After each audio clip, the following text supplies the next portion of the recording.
Yeah, so I guess for the people who don't know what's going on, this is the Deathless Randomizer League, which is organized by Forsa, a French streamer.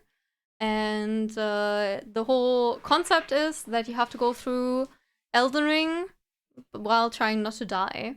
And you have to kill Randomized as... Elden Ring. Yeah, I was getting there. Thank you. Okay. It's important to say, it's not just Elden Ring. Okay. Randomized Elden Ring. Sorry, Mr. Expert. And basically you go through a randomized Elden Ring and you try to not die and you kill as many bosses as possible.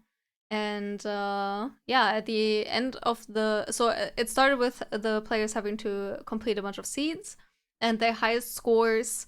So kill the most bosses possible in a week? Or is this gonna be a week-long stream? Or well, you just explain it then. I'm just helping. It's practice. No. You want to be hosting things, so now you can practice. This is a meme league. Okay, now I just feel stressed, bro. But yeah, like it's in a 2-hour time limit, basically. Yes, that's important. Okay, everything else was good. What is this mess? Yeah, please. So the whole tournament started with a qualifying stage, you were saying? Yes. Yeah. So, what does that mean? That they had to qualify to the tournament, which you may elaborate on. Because I don't remember how many seeds it was. What is happening? Just let me fix my mess. Are you okay? No. No? No. I'm feeling very stressed right now. Why? Because this is a very stressful experience. Give me the thing. I put it where it belongs. Okay. Qualifying stage. There were 8 seeds that each player had to play. Mm-hmm. With only 5 of the best ones counting. And then the top 32 players make it into the bracket. Top 16 into the upper bracket. Bottom 16 into the lower bracket. Now this is an interesting matchup because we are in the upper bracket. So that means the loser today does not go home. They actually stay within the tournament. They live to fight another day. And they can still make it through. All the way to the finals and even win the whole thing. I think both the streams are maybe on auto. So switch to the highest quality because I can see Jeff's stream keeps on like changing. Mm-hmm. Now the interesting part about this is that Iron here on the left side of your screen is actually the seed number 2 of the entire league, just by 3 points. Jeff, on the other hand, is seed number 15, so he barely made it into the upper brackets by just 2 points, actually. Mm-hmm. But what I find quite interesting is that they both kind of suffer from some consistency problems. Like Jeff would be way higher seeded, but one of his seeds was quite a lower score, actually, than the rest of his seeds. Because basically, he messed up on 4 of them, right? So in the qualifiers, whenever the players die, their seed ends. And that's the score that they have. Mm-hmm. And he messed up the 3, but he messed up the 4th one. So one of his seeds that was counted was a 59, which is a fairly low score. You expect to get around 75 to 80, roughly. Meanwhile, Iron, all of his 5 scores are really high, but then he has 3 seeds where he messed up as well. Mm-hmm. So it's not like he had, 8 killer seeds, and basically like all of them were better than Jeff. Like on average, he scores higher. Yes, his peak is higher, but Jeff has some high scores as well, all the way up to 80 on some of the faster seeds. So it's going to be an interesting matchup, I guess, from that perspective. Yeah, sounds good. Sounds exciting. They're already going through the starting classes as well. One of them being one of my favorite weapons, actually, the Rusty Anchor. I think that's very fun. Yeah. And so far what I've learned about this format is that people actually do like the big weapons as well, and they like to power stance a lot. Drink. No. No. And that shield is also kind of interesting on the starting class because shield, yeah. It gives more resistance to Deathblight. Mm-hmm. So if you encounter Wormface, for example, or the Dancing Lion with the Deathblight face, then that would help against that. Yeah. I feel like it's a pretty good starting class. I would probably just go with that.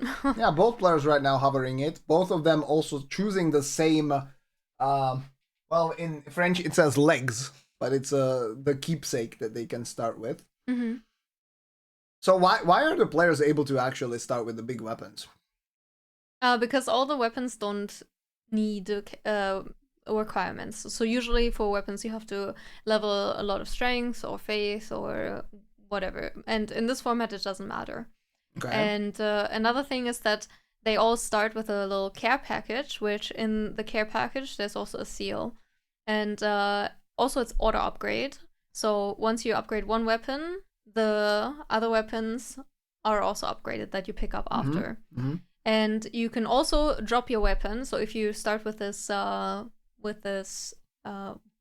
rusty anchor, then you could just upgrade a lighter weapon because that's cheaper, and then drop the anchor and pick it back up, and then it's upgraded to the same amount.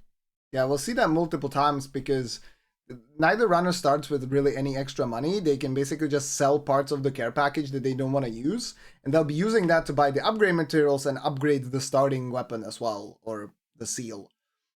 But then they'll have to come back once they make a little bit more money and upgrade it further to go, you know, even beyond and go to the max level, basically.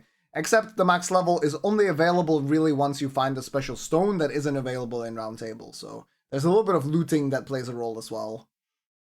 And yeah, both players in the end, they are getting ready. Countdown is on. They should have started already. Jeff is hailing from Germany.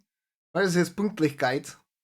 Not happening. Iron starts actually a little bit ahead. Doesn't really matter because we have a countdown of 2 hours that runs based on in-game time. He's probably too busy checking out cut memes on Instagram right now. And he does start now, maybe? No? Yeah. Maybe he just knows he has a way faster PC than Iron. And he just knows that Iron is going to be behind in in-game time at some point, and so, you know, just wants to... Yeah, because it's in-game time, it's perfectly fair. It's a 2-hour countdown. It's not perfectly fair, but it's mostly fair. And the first thing that you will notice in the top right corner of your screen is that we have 2 extra zones now for both players. You will start with Graces in Limgrave and also in Liurnia. However, every seed has 2 random zones that both players will have access to, and in this case it's Jagged Peak and Lanedell. So this is kind of interesting because Jagged Peak is generally very fast in terms of how many bosses there are, but it's all DLC, and it's very highly scaled. So unless you had Scatter Fragments from somewhere, which you do not get in the base game, yeah, you're probably not gonna go for that one. And the second one is even more interesting because it's Lanedell. That means if neither player finds Dectus, or if a player does not find Dectus to actually make it into Altus Plateau, then they can use the Lanedell Grace to run backwards out into Altus, rather than having to go through Precipice, which is the slowest way of doing it. Okay, Jeff is actually doing something that I don't think I've seen any other player do before. Usually I feel like they're mostly doing what Irony is doing on the left, which is just go here to the merchant right away and check out what that merchant has and sell all their weapons. And Jeff decided to go to the Stillwater Cave right away. Yeah, he's getting the Grace for later right now. Essentially, it's pretty much the same move. This might save, like, I could see it saving maybe like 3 seconds. The problem is he loses out on a little bit of time for menuing, right? Because Iron was able to kind of run to the merchant. Now he's selling the keepsakes, or rather the starting care package stuff. And Jeff has to do all of his menuing like right here on the path. And now he's basically out of time, so... Yeah, you don't need to have 2 great runes to make it back out. And yeah, that's another thing as well. We saw that yesterday in the match that we casted on this channel between Pearl and Dagan, where having the Lanedell access also means you have access to Spirit Godfrey, and you have access to Morgoth. And if you kill Morgoth, Margit dies as well, which means you get a double for your trouble. However, you made a really good point that then you're stuck with Melina for a while. So what players have tried doing is doing it very late. And we saw yesterday that it cost Pearl 2 points actually, because he couldn't finish the boss on time. It didn't matter in the end, but that could have been a huge mistake. Because if Dagan didn't die and was a little bit more on par with Pearl, which honestly, without that death, it could have been actually a tie. Close, yeah. It was close. Yeah, so it was pretty scary. I'm curious to see if they decide to do the same. Yeah, there's potential for some big explosive finale of the seed, basically. But now both players doing about the same thing. They're progressing here in Liurnia. They'll have to do this running anyway. You can see their starting health bars are quite big, so that means, you know, they're not gonna get one-shot by every enemy. Like, obviously accidents can still happen, but most likely it's gonna be fine. So they will take this time to loot a few more items, maybe find some upgrade materials. That is exactly what Iron is doing at this graveyard. Finds Ice Rand hatchets, finds the Bughead blades. Neither weapon's gonna be really useful for him, most likely, but he finds, for example, 8 times Smithing Stone 6, right? So now he doesn't have to buy them and he saves a little bit of money. Yeah. He also found Stormbear 9, which at least sells for a little bit of money, right? So that's a bit more money that he can use towards the upgrades. And the higher the weapon is from the start, the better, of course, right? And if you maybe somehow find a little bit of a higher upgrade than your opponent, that could give you a huge edge in the long run. Yeah, and we can see that there's a difference here where Jeff is not actually looting the graveyard. He has immediately to the Temple Quarter Grace, which is where Iron is right now, and Iron goes back to the Roundtable Hold, and he will be upgrading, yeah.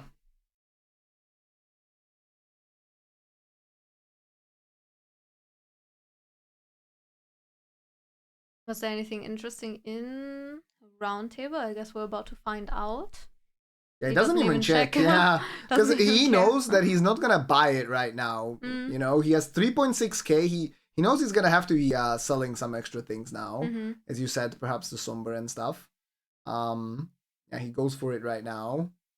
He has a rune in his inventory. He's gonna sell those 2 Somber 9s that he found. That's actually 3.6k. That's pretty huge.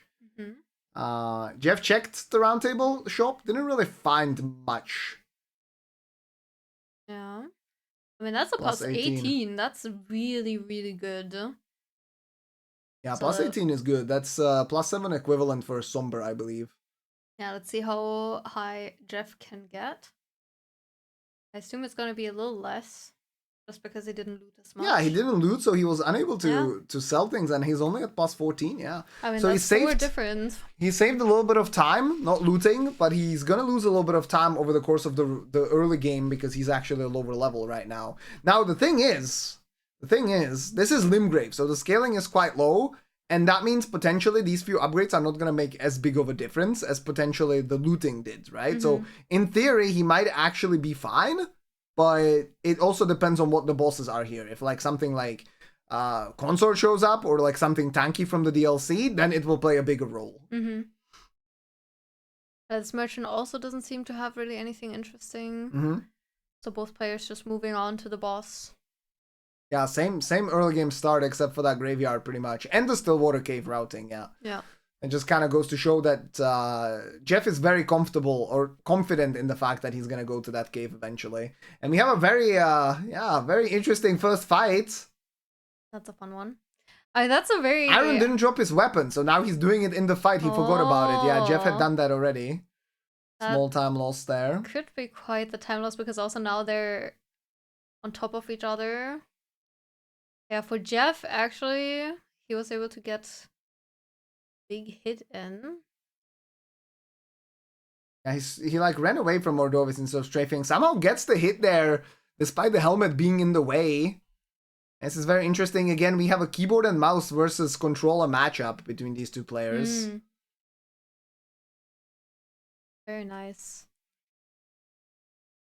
Jeff actually catching up a little bit. It's important to note he has 20 more seconds on his clock. And right now the players are just about even in the fight, actually. Phase transition for both of them now. Good rolls as well. You can see aggressive play on both sides. Nice. Yeah, taking some hits in order to dish out more damage to the boss. And they kill the boss at exactly the same time. Score 1-1. Yeah, that's pretty interesting because, I mean, Irony did loot a little bit more, right? And he had that higher weapon upgrade. But, yeah, them finishing at the same time, I didn't feel like the damage was that different to each other. Yeah. Maybe the weapon upgrade in the end didn't make that big of a difference. So, we'll see. Fire Giant is early here in Limgrave. Neither player going for it makes sense. And they find the plus 10 stone here as well. They're going to take the Callous Bellbearing. Iron on top of that, he also ended up buying a... Iron getting fireballed. He also ended up buying Dragonwood Grace, which could be potentially useful. And that first boss for both these players, that's very, very crucial. that they did the same routing, it actually dropped the remembrance. So now they'll be looking for maybe another 5 to 10,000, and they will want to return to Roundtable to fully upgrade. Mm-hmm. Maybe a little bit more because they now have the Somber 10 stones. So they will probably want to buy it as well, right? But we talked about it a lot yesterday. That you're trying to do as much of your shopping in one go in Roundtable, because the more times you have to go back, the higher chance is that you actually pick up the Halic Tree half and you get invaded by Ensha. And you can lose up to 40 seconds to that. Yeah. All right, Matir now. In this cave. Here, I feel like you can see the damage difference a little bit more.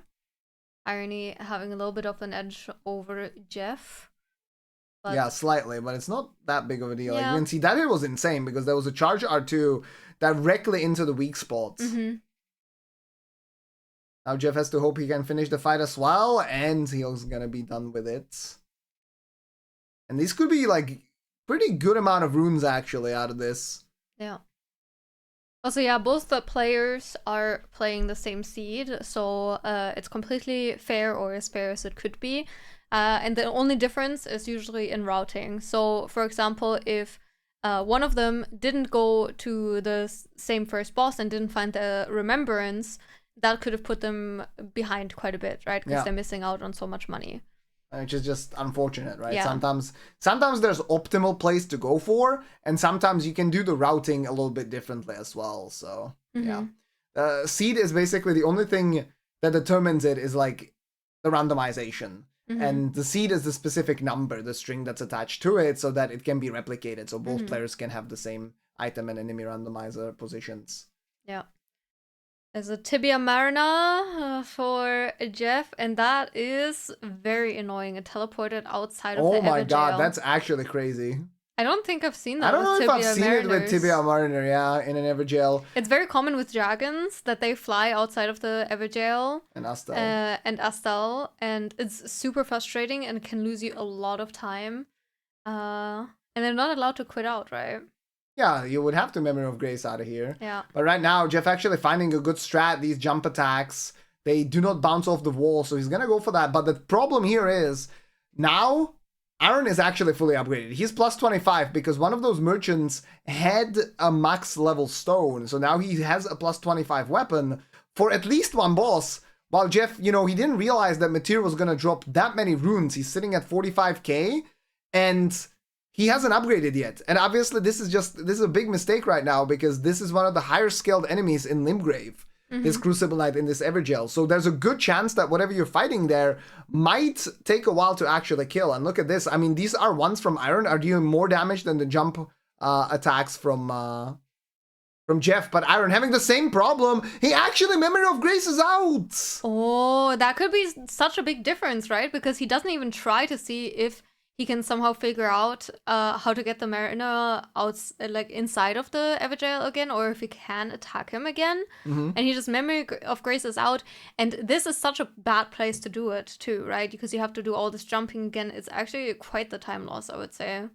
Yeah, the thing for Jeff is he couldn't Memory of Grace out. He has 47,000. Yeah. Like he knew he had to stay there, right? True. Aaron's gonna try again. It's gonna teleport outside again. I kind of feel it. I mean, if it does it for both of them, it's not always well, the first teleport is always guaranteed location, but see, it doesn't happen this time. No, it doesn't happen this time. Like usually the first teleport ends up being to the same location, but yeah, not here. I've had this happen here with Astel in one of the Randocalypse seeds, and it's just, unfortunate when that happens. Luckily for him, his fight was so much faster, right, the second time around. So even though he lost time the first time, he was a lot quicker on the second go. Yeah. Yeah, I mean, this honestly seems to me like they were almost on par with each other. Just because Irony had to grace out, and then had to run there again, and his fight was so much faster though than Jeff's. So I feel like they actually, in the end, it took them at the same time. Yeah, I mean, we will see. We will see once Iron gets to the grace here at Bernal. Basically, we'll be able to tell. And I think Jeff, he's now changing his equipment. He's actually going to be power stancing these axes, because the Twin Maidens actually had an axe as well. But the thing is, I don't think he upgraded yet. No, I don't think he's so out of money. Like, he did most of the shopping. He ended up buying the plus 25 stone that cost him 8k. And he did not upgrade yet. Now, the damage is still very impressive. Yeah, the power stancing again. Once again, just doing so much work.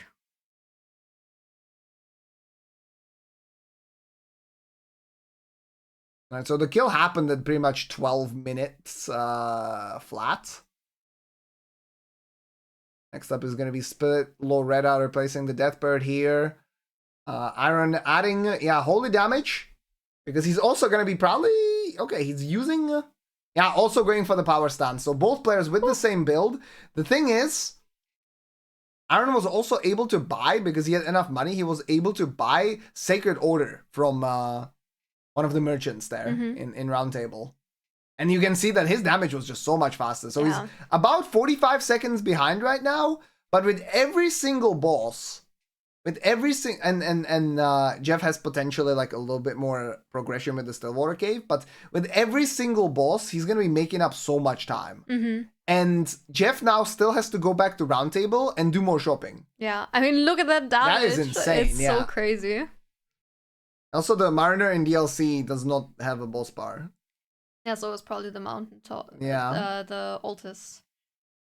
I mean, it's hard to say, because the original scaling plays a smaller role than the scaling of the arena, as far as I understand it. Okay. Which the Crucible Knight is quite highly scaled here. But doesn't he have the money to upgrade now? I mean... Now he does, he has 12,000. But now he's just looting. Like, right now, he doesn't have to do it because he's not actually fighting anything. Yeah, fair. Yeah, he's gonna head over to this merchant. He finds a stone sword key, potentially. He already bought some, so, like, I don't think he wants to be buying more things. But he'll check this merchant. He'll take the Summon Water Village Grace. Maybe even go all the way to Third Church if he wants to go Dragon Barrow this game. Yeah, it is a little bit of a miscalculation. But at the same time, I mean, yeah, he's still in the lead. He's still in the lead, but not as much. Yeah, but I do think if he upgrades soon, then he might be able to keep his lead. I mean, if he upgrades now, then, which I think he will, because the seal is so cheap to upgrade, we're gonna have an even game, basically. Like, we are 15 minutes in out of 120, right? So we have a lot of time left. Neither player really making any major mistake so far. Yeah. Well, Iron taking damage there on the fall. Actually, do you know how Azaz's match ended? I actually don't know. I know that Azaz died at one boss. Yeah. Oh, at one boss? Yeah. He died very early, and they were about an hour in, and he was behind by like 2 or 3 bosses, but that doesn't really mean anything. I don't know if they actually ended up tying deaths or not. They both died 2 times. 2 deaths each. Yeah. But player 1. Damn. Well, Azaz can still make it back through the losers bracket, but also died at Malenia and Gideon. Well, that's fair enough. Okay, those are at least fair ones to die to, I guess. So if he died at like one boss, where was Malenia? Did he do like early Leonia play or what was it? But yeah. So that's an update from the other part of the winners bracket. Azaz, seed number 4, falling to plural. Wow, that was a 2-shot Knight's Cavalry.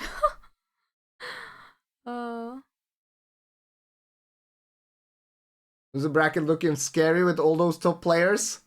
Are they really top players if they're falling to losers bracket like flies? I don't know, man. Alright, now Jeff actually fully upgraded. Gonna have to drop both of his weapons.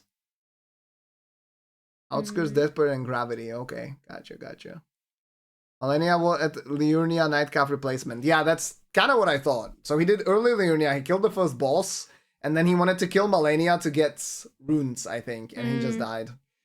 That's unfortunate. It is, because if you're nervous, like, you gotta be honest with yourself and recognize that you're nervous, because when you're nervous on a fight that you normally have mastered, you might still make mistakes, right? Yeah.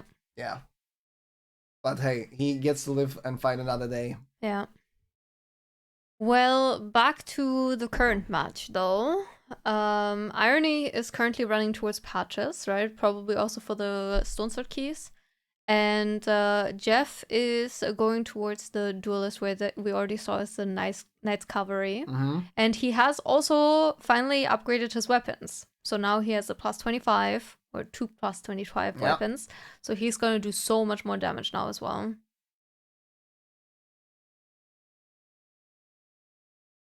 Yeah, patches in the meantime for Iron. I mean, Jeff is going to be going for very similar routing. We will see if they diverge at some point. Even though Jeff is the underdog, I mean, it must be stated that his Randocalypse journey, I mean, in the first round of the brackets, he beat Nuclear Past Atom in a nail biter. And then he only lost, he can say he lost to the winner of the competition in the next round. So he's a very capable player. Mm-hmm.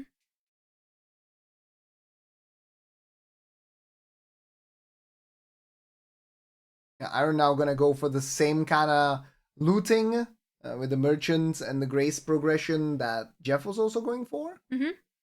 So they're kind of swapping what they did earlier. So Jeff has already done what Pluriel has done. No. Irony. Whoops. Now I'm mixing it all up. But yeah, and Jeff is currently doing what Irony has already done. So you think Jeff is gonna get a 3-star forecast? Yes. They're nerfing that. Yeah, you said something with a beat patch. You read it on Twitter. It's going to be a beat patch, yes. Yeah, well, I think it's kind of needed because the state of the game right now is that at 4-2 you are scouting who's going for 3-star forecasts. Yeah. I got one today. Yeah? Yeah. Who did you get? LeBlanc. Damn, nice. Alright, so Magma Worm here, replacing the Tibia Mariner. That should be a pretty... There's also Miranda Flower at the same time. Yeah. I was gonna say pretty chill fight, but when there's other enemies in the mix, it can get scary quite quickly.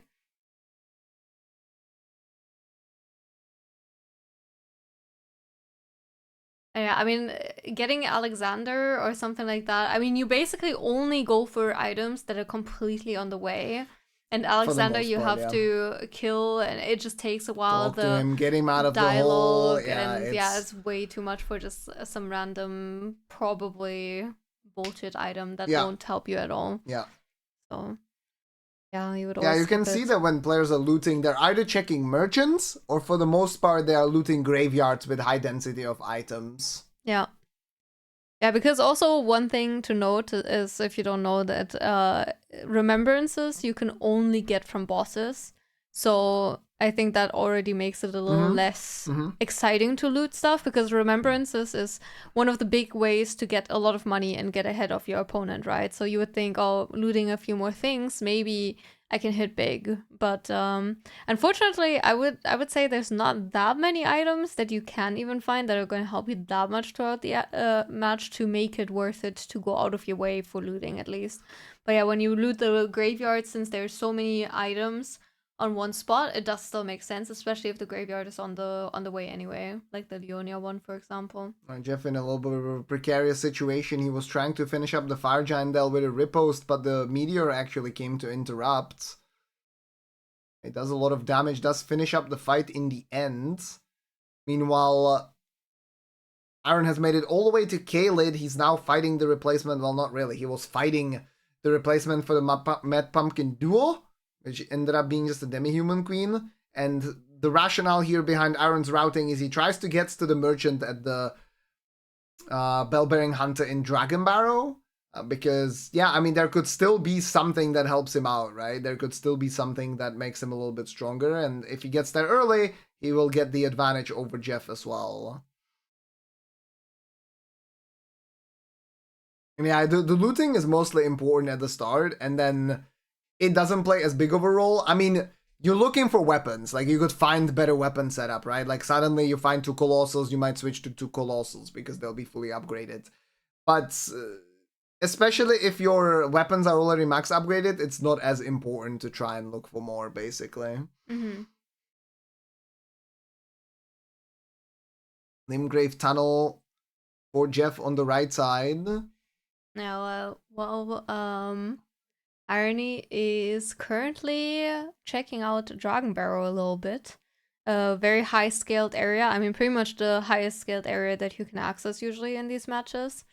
And players have two strategies. Either do it late in the game if they still have some time left, or they go there early because oftentimes you get more runes there, right? So if you find an easy boss, you can get an edge on your opponent by killing it and getting lots of runes. But it can also go very wrong, like yesterday in the match of Hooser versus Rambler, thank you. And unfortunately, Hooser died to one of the bosses in Dragon Barrow because they're so highly scaled and so they're very, very dangerous, right? So it's a little bit of a risky play and can pay off or basically ruin your match. Yeah, right now, I don't think either... Well, I think Jeff went to Third Church of Marika. I don't think... Aaron hasn't been there yet, right? So he doesn't really have access to the bigger Dragon Barrow area. The players always go through the teleporter to Gurranq at the Third Church of Marika. He didn't actually loot that graveyard. He basically went to the Upper Dragon Barrow in order to, or Lower Dragon Barrow in order to get that merchant. Didn't really find anything, right? So, yeah. Yeah, both players are leveling up as well as the match goes on. That's what the runes are so good for. Like, you pump a bunch of strength, you find an Ash of War to make your weapon heavy, so that you have the maximum amount of scaling for strength. And then you just blast faster. It doesn't, you can see, like, the Cemetery Shade died in one hit, right? It doesn't matter as much in Limgrave, but as time goes on, as we get to the second half of the match, the players will be going into higher scaled areas like Caelid, like Altus, and there the damage can be quite different if you have 40 strength versus, 15. Also rated Tree Spirit. Here, yeah, okay. Just getting absolutely blasted. Same as Jeff from the phase transition, but doing a good job here. While on the left for Irony, there's the Abductor Virgin and one of the priestesses or monks, depending on. I don't know, it's in French, so I'm not sure. Well, just Nox Priestess. Yeah, both players now following the same kind of routing. They have the exact same build as well, except for Jeff.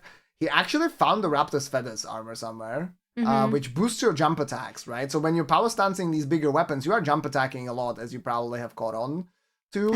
And, like, yeah, he's just gonna deal a little bit more damage over Iron. Otherwise, they have pretty much the same setup. Though I do believe, yeah, Iron, he did get that Sacred Order, which could be really, really useful potentially for Deathbirds later on, or Ghostflame Dragons also. Jeff didn't get it because he didn't have the money while he was shopping in Roundtable. So he has one regular scaling standard weapon, that's the Anchor, and then the axe that he has in his right hand is Holy. And so they also have the same physics setup, actually. They have the one that heals you automatically when you're low HP, and they also have one that boosts their Holy damage. However, because Iron has also made his Rusted Anchor Holy, he actually double dips in the bonus damage there. And you can kind of see it here, like he's dealing more damage to this Tree Spirit right now, actually, I believe. He does get the kill before he gets blasted by the AoE. Very nice, yeah. Yeah, I don't know. I mean, it's so hard to tell who is ahead or not. The AoE now for Jeff. Tries to get into Interrupted. He gets hit again. We'll have to panic roll a little bit. Goes ahead and heals. Luckily for him, his physic is still active, so he would have been healed up there. These are like smaller instances of damage. And he's playing really aggressively because we saw an Urchi avatar here yesterday. They're glitched in Evergels. They basically cannot move. And so they will very often just spam the AoE at you, but it's very annoying. Yeah, once Jeff got in, despite it being the duel, he was able to kill it super fast. Yeah, very nicely done. Yeah, their flasks are also just not very upgraded yet, unfortunately. So you also saw he had to drink like 3 times to even heal half his health. So getting hit a lot at the moment is kind of scary, just because you need to use more of your resources at once to heal up again. And so these situations can be a little bit dicey, more than you'd like. Yeah, the Golden Seeds and Sacred Tears are not randomized in this format, so players can basically decide which upgrades they're gonna pick up. Most of the time you end up at +3, sometimes at +4 if you go out of your way a little bit. Those flasks are definitely very useful later on in places like Altus, right? Because right here the bosses don't deal as much damage just yet.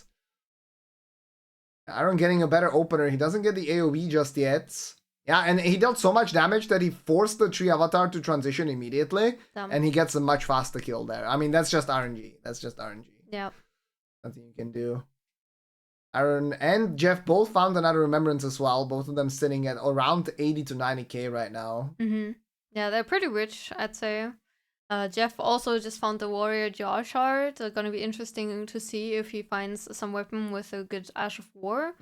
For now, it seems like they'll probably both just be happy to keep going with this build. It seems really strong. Yeah, they found, at least Aaron also found the Axe Talisman that boosts your charge attacks. But I think it's exactly as you say. Like, I don't think he'll be switching to a one-handed variant right now. Or rather, two-handed one-weapon variant, yeah, over this one-handed two-weapon setup. And so far, they're also doing most of the same things. I feel like in the other matches, people diverged a little bit more in what pathing they took. But these two seem to just agree with each other's routing. Yeah, they're doing a very, very standard routing. The only thing that's been a little different is that Iron went into that early Dragon Barrow to check the merchant, right? That's pretty much it. Like, he didn't want to spend more time there. We'll see if this post-Earthbore Cave routing is the same for both players or not. Jeff is doing the one that I think makes a little bit more sense. You basically go directly into these catacombs over here, the Tombswore Catacombs, use it as a hub, and then after you do the tunnel here, you go up the Spirit Spring and go to the Night Bosses that way. That way you can also get an extra Sacred Tier. The other alternative is just running directly to the Night Bosses while taking the Grace to go back to Tombswort from Earthbore. See what Iron goes for. He might actually go for that. He's running to the jump up here, so he'll go to the Night Bosses first, unless... Yeah, there it is. Interesting. So I guess there's a little bit of difference in routing. And Jeff is just three-shotting this tree sentinel, making light work of it. The damage they're dealing is like insane. It's like so much crazier than all the other damage we've seen before, no? These bosses are also like, a lot of them are squishy. Like we have for Cemetery Shade, Knight's Cavalry, right? Tree Sentinel, but they're dropping, very quickly. So the nice thing about this is that there's another tree. He's also gonna be fighting a tree sentinel just somewhere else. That's pretty good. And the nice thing is that you get to go to this merchant a little bit earlier. It's just few bosses, doesn't really make that big of a difference probably. And if this is something cursed, like I don't know what it would be in Limgrave, but if this was something cursed, by the time you are here and you don't have a good setup yet or something, you can take this Grace and come back to it much more easily. If you're coming from the other side, you actually do the second Night Boss first. And so if this is something bad, you can't really skip it. We saw the players yesterday in the Pearl versus Dagon match actually skip a consort until they had a better setup. Yeah. Right, now Jeff has to deal with one of those enemies from the DLC, the Divine Beast Warriors. Yeah, it's the dual-wielding one as well. Hopefully it doesn't enter the arena with him. That can happen because the Fogul actually spawns a little bit later, but he's fine. He just backed off. But the AoE is he's still casting, yeah. You don't want to get hit by that and get stuck in the lava at the same time. That would be very, very scary. That can get out of hand quickly. But it seems to be fine. Very nicely done.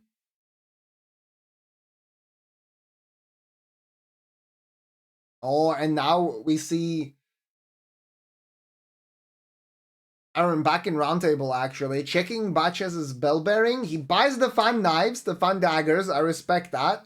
Nice throwable to keep up poise. But he also bought the Lost Ash of War, which will allow him to dupe the Ash of War that is on his weapon, potentially. Like, he bought it. He didn't actually do anything with it yet.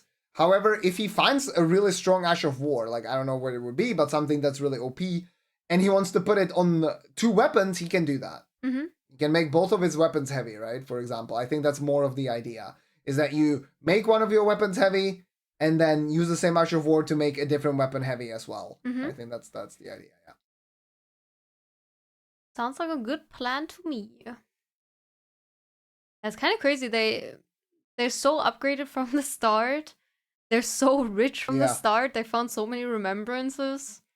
So they're just blasting through everything. So I kind of feel like we will see a little bit more late game than usual. Yeah, it's definitely plausible. I mean, we will see the Lane Dell for sure. We will probably have to also see Dragon Barrow, right? It depends on like what ends up happening because we're only 1/4 of the match through right now. But it seems like a potential very high scoring seed. Yes. Yeah.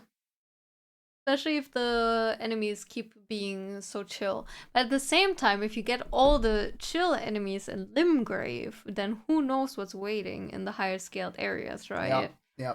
So that might actually be a bad thing in the end.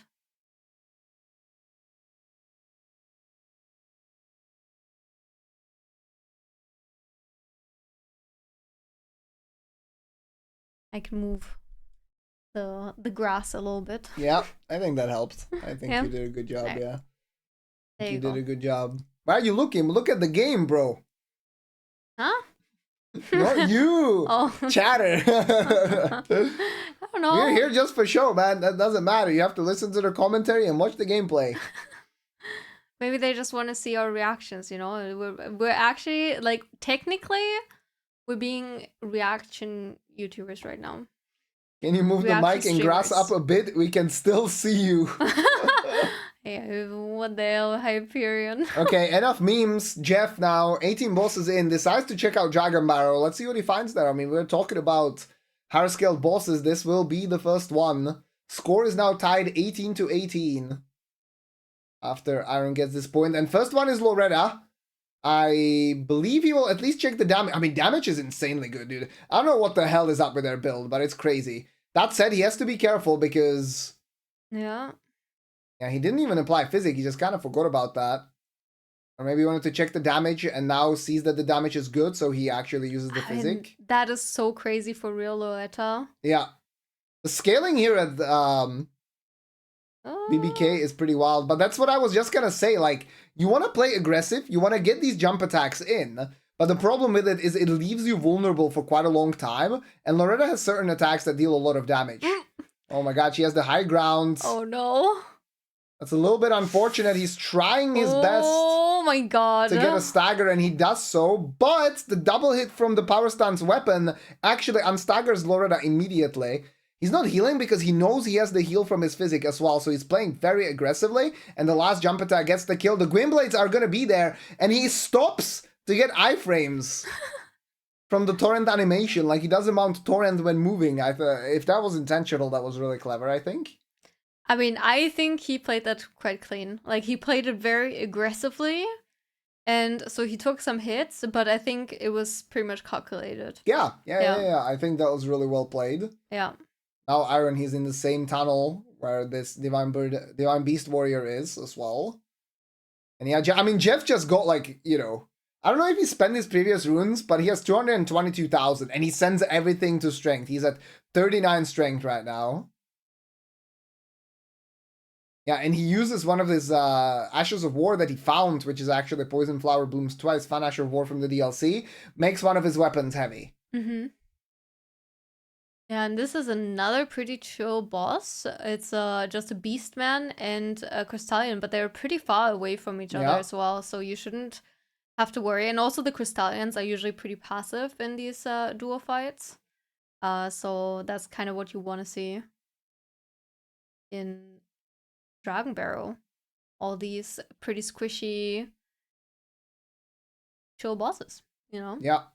I mean, Loretta was really good because you're coming here in order, like, you're sacrificing some time by going to a high-skilled area with a potentially worse setup in order to get these runes and accelerate the rest of your entire match, right? Mm-hmm. Your entire 1.5 hours that are still left. And the fact that Loretta was the first one and he didn't even, like, have that bad of a damage on her, he got just so much money, and now he's just going to be, I don't want to say cruising, like, he got 90k out of this. That's crazy, that's so right? much money. That is actually insane. I mean, that's like 2 big remembrances. Yeah. So now he's going to have so much more damage than Iron, potentially. But then again, if Iron clears out Limgrave and then goes to Dragon Barrow himself, it really isn't that big of an advantage. Because, like, we just saw Iron kill a troll in 2 jump attacks, right? Yeah. Yeah, I think they just are so strong in general that they're almost already capped at how strong they can be, you know? So, like, just getting these small runes here, is that really gonna make that much of a difference? Like, I don't think he's gonna start one-shotting the bosses that Iron is two-shotting. Yeah, definitely not, but I do think it can still play a pretty big role in places like Altus. That's why I say, like, if Iron goes there before he goes to the higher scaled areas, then it will still, you know, it will even out, basically, yeah. Yeah, another really good fight here in Dragon Barrow. It's another Crystallian and also a Clean Rot Knight. Clean Rot Knights can be sometimes a little scary. The ones with the sickle have annoying attack patterns, but it's just another kill for Jeff, who's now cruising through Dragon Barrow. 3 bosses killed already. Doing the drop down to the Dragon Barrow cave as well.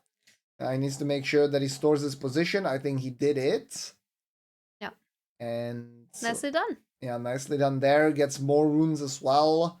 Another 50k or so. And Bale now in Miranda's cave. Should probably go down fairly quickly. Yeah. I think that's where you want to see Bale. Because he can be a pretty long fight. He can be pretty tanky. He needs one more attack. He does get it. Yeah, nice. He skips the second phase. Exactly, yeah. He can be tanky, and then he has that stupid flying attack, right? Where he goes into the second phase, and that just stalls so much. So having him here and being able to kill him before he goes into that transition, it's perfect.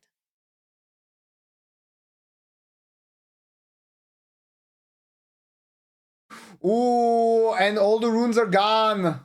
No, yeah. He spent them. He spent them. He spent them first. I think I don't know if he would have Memory of Grace otherwise. I think so. Do you think so? Yeah. Sunflower in Dragon Barrow scaling is terrible. Yeah. This will be interesting because this seed is pretty high octane in terms of power and speed. It will be interesting to see if Iron also goes to the Dragon Barrow cave, right? Because we've seen some people skip it. And if he doesn't go there, in theory, I mean, he just, you know, saves time over Jeff, who went there and couldn't actually get the kill. So Iron now, instead of going into Dragon Barrow, goes to Liurnia. We'll find some money here as well. I mean, 5.6k is 5.6k. Kills the Beastman of Fire Missoula. Gets the first kill in Liurnia on the Laskiar Ruins chain. Yeah, now we'll see if Jeff is also able to skip the phase transition with Bale. I would assume so, because also he has that many more runes and has leveled a lot of strength. So it should go even smoother now than it did for ironyeu. He's gonna go over to the Miranda cave first, actually. I'm not sure that is faster than doing the jail, but not a big difference either way. We have Rykard in the open world here in Liurnia. Iron making sure that he kills that Lendel Knight there, and he's actually taking a decent amount of damage from those 2 bites. Yeah. 50% health gone, just like that. I'm kind of surprised that Rykard did that much damage.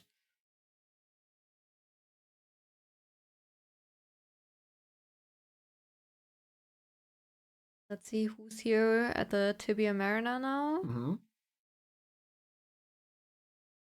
And the Bale fight on the other side. He misses the first hit, which could be detrimental in terms of stamina. Thing is, Bale is gonna start transitioning at a certain HP threshold always, and he just doesn't have enough stamina to get the last hit. He can still get it here, though. Yeah, okay. That was so close, though. Yeah. That was almost really bad.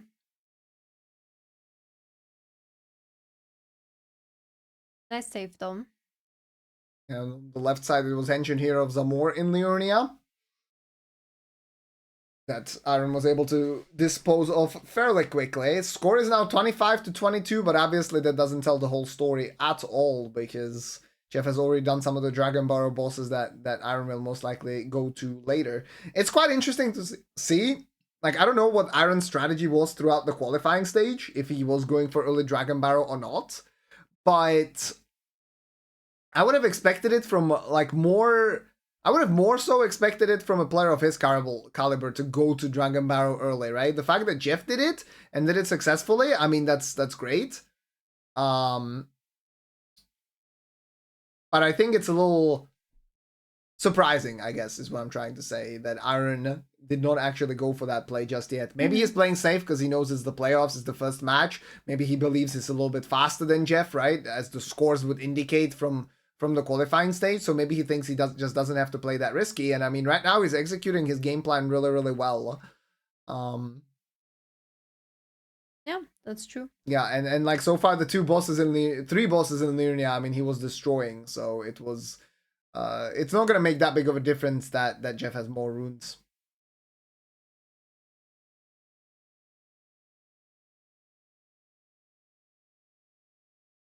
Yeah, I guess there have been a lot of deaths as well in these matches.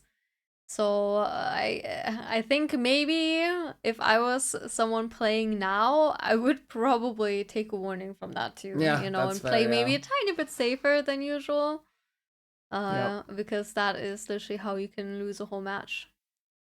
Yeah, I also agree with Helios. I'm pretty sure that the cave first is slower, but doesn't matter. What's done is done.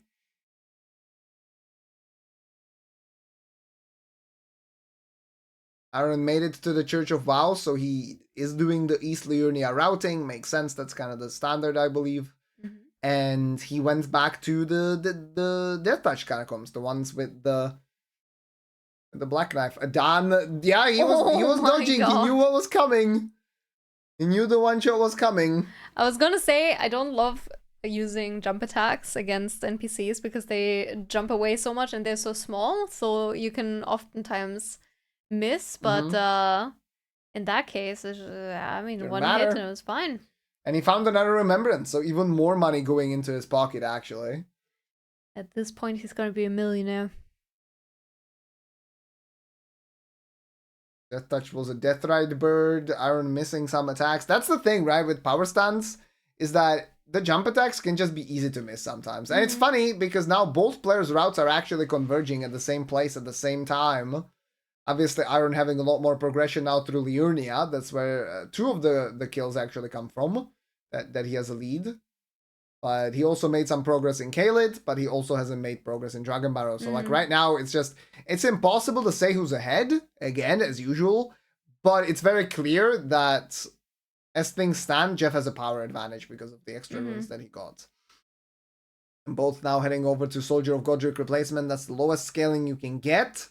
So it should not really be a problem for either player. Yeah, although who knows? Okay, that should be fine. We already saw Irony destroy one of these Death Rider's birds, so I feel like this one is gonna be, yeah.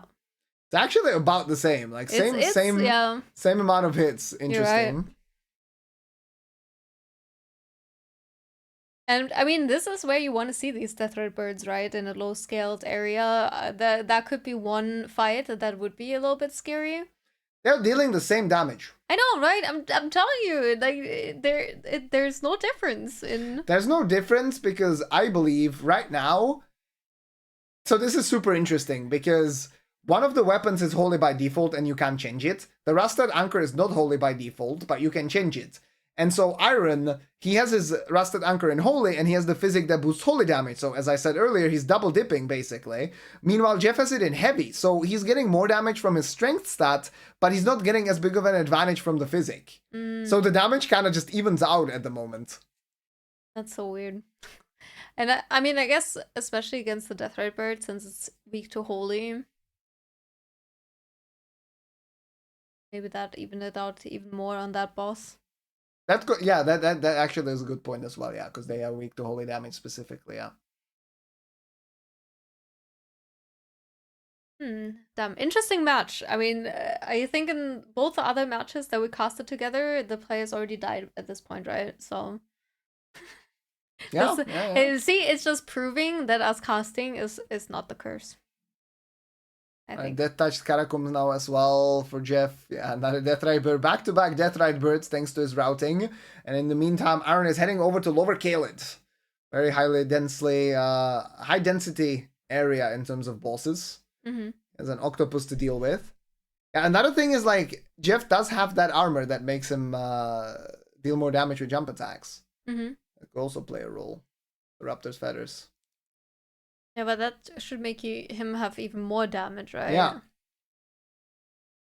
Which it just seems like the damage is kind of similar at the moment. But we haven't like seen a direct comparison between bosses. I guess, except for the Death Red Birds. Exactly, and and I I guess think the holy weakness, yeah. what you mentioned, makes a lot of sense. Yeah. Mm-hmm. Right, Celia Crystal Tunnel. Going for the skip. You're gonna get it first try. Oh, and Nicely done. good job. Yeah, that looked more like the setup that I'm used to. He still does it a little bit differently, but the skip that we saw in one of the previous matches where I believe Dagan did like an insane 180 turn instead of just preparing his camera ahead of time. That was kind of wild. Nicely done, though. I mean, that skip is one of those skips that really doesn't save that much time if you fail it once. So Onzi. Uh-oh. Okay, Onzi not in the high skilled area. I have to say, Iron has a really clean Onzi generally. I don't want to jinx him right now, but you can see perfect timing on the jump attack. He knows another jump attack will dodge this teleport. Now he's gonna get blasted by the AoE, but he blocks it, actually. Oh, very that was insane. smart. Another jump attack as well, and at the very beginning of the fight, he was actually baiting out the jump so that Onzi jumps, and then he locks off, and kind of runs in a half circle so that Onzi misses him, and then he can punish. And that was a really clean fight. That's beautiful. Yeah. I mean, Onzi wasn't even that squishy, right? Like, it did take a little bit to get him down. So doing it that cleanly is very impressive. Because Onzi is a fight that a lot of people struggle with. Yeah, for sure. That's frustrating for Jeff. He almost two-shot that boss, but it was like a sliver of health missing. I feel like that's just a few strength levels. Unfortunate. And now he himself is heading over to the Wilbering Hunter replacement. We have not seen that fight. But we saw Iron make his way over there at the Merchant. They also take this West Dragon Barrow Grace on the way so they can come back to Hughes and Abandoned Cave later. It's just a really nice piece of map progression that you can do. Meanwhile, Iron's going to be fighting rather, not fasting. Maybe he's fasting as well, I don't know. But he's fighting very fast, very quickly. He's fighting the Grafted Scion. And finds another Remembrance as well, and a bigger one, so... Yeah, both players very rich this run. Yeah, it's kind of crazy that the remembrances are so condensed in this area. Yeah, like in all of the kind of early game routing, yeah. A nice dismount there to not get knocked off torrent by the Finger Creeper that was following Iron. That was very well done. Chef checking the Merchants. Did not find anything. Is gonna check the boss now. Jinx the Physic. One of the higher skilled ones, and it's a Knight's Cavalry, okay. Putrid Avatar, that should be on the right side, by default, is now on the left side.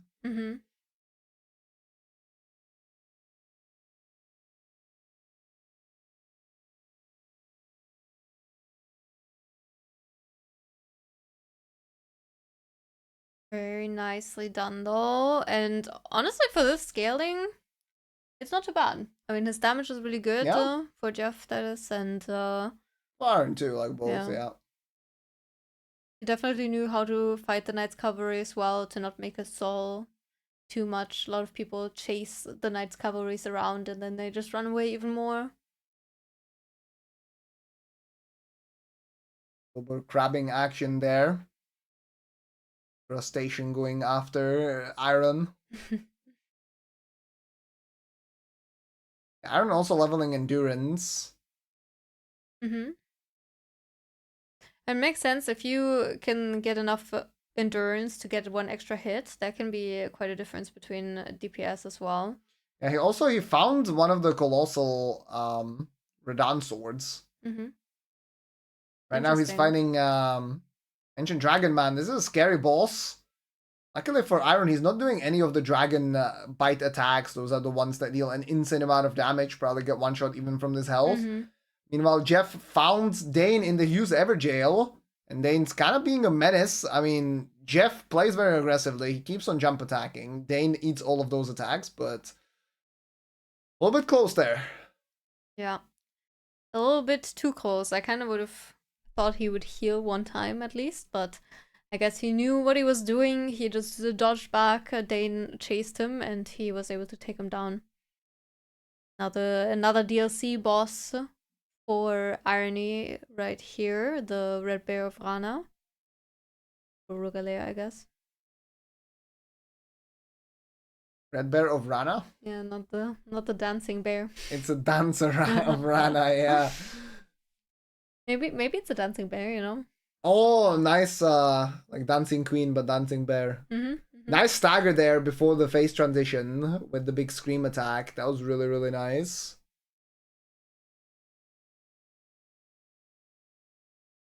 Now he's gonna head over Iron, that is to Exikes.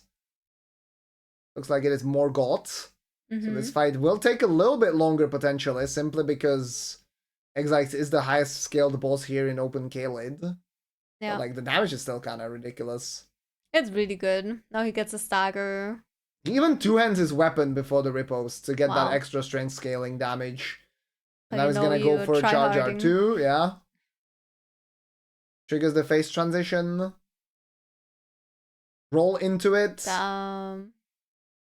That's clean. Does get geysered in the end, but there's not much that you can do about it if there's a geyser right next to Morgoth, and yeah, there's the kill. That was super clean. Duelist in a rot cave. Your favorite. In the abandoned cave. Well, if I had this damage, I wouldn't have died back then. But I mean, I had the Starfist. I had a lot of damage as well. Thing is, Starfist is tiny, okay? No reach. Size matters, guys. Oh, here's the Slippery Branch.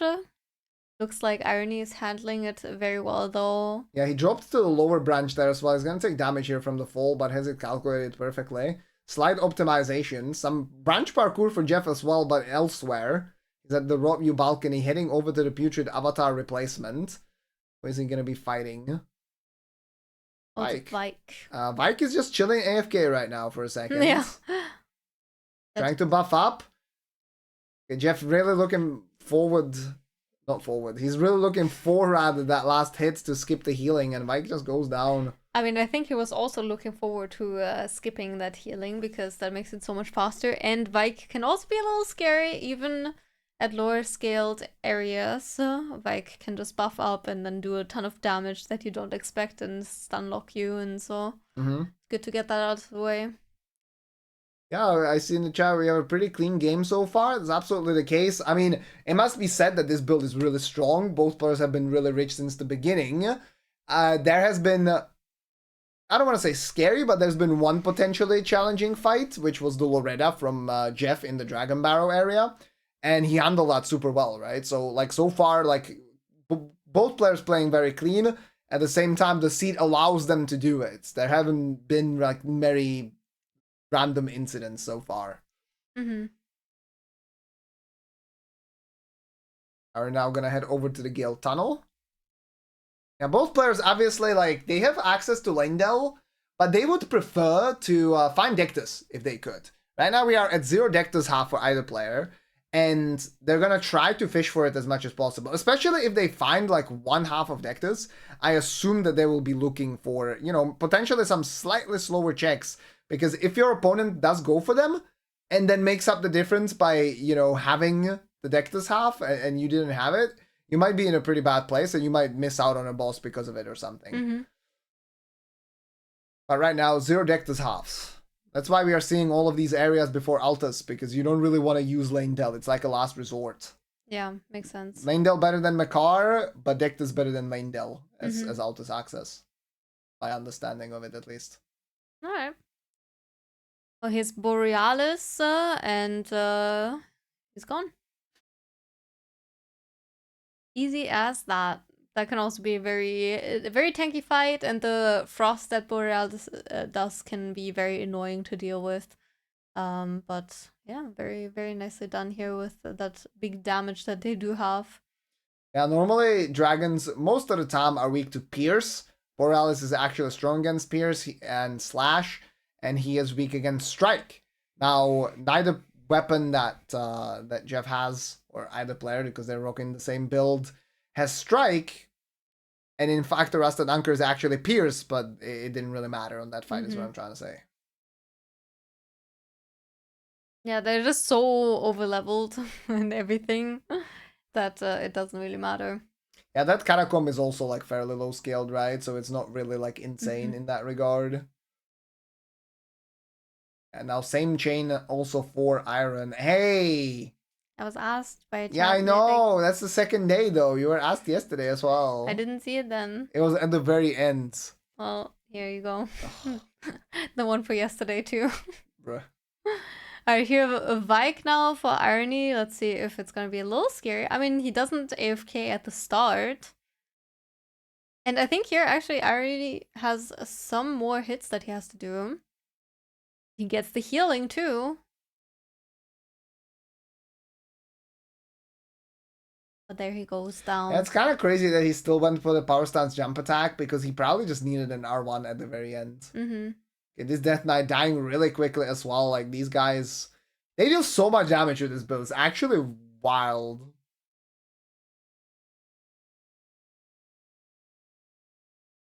Yeah, I mean, they must have already cleared most of Limgrave at this point, right?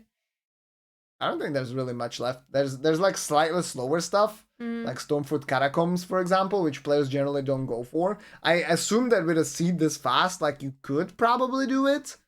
You know, just in case the Deathless half is there, but yeah. And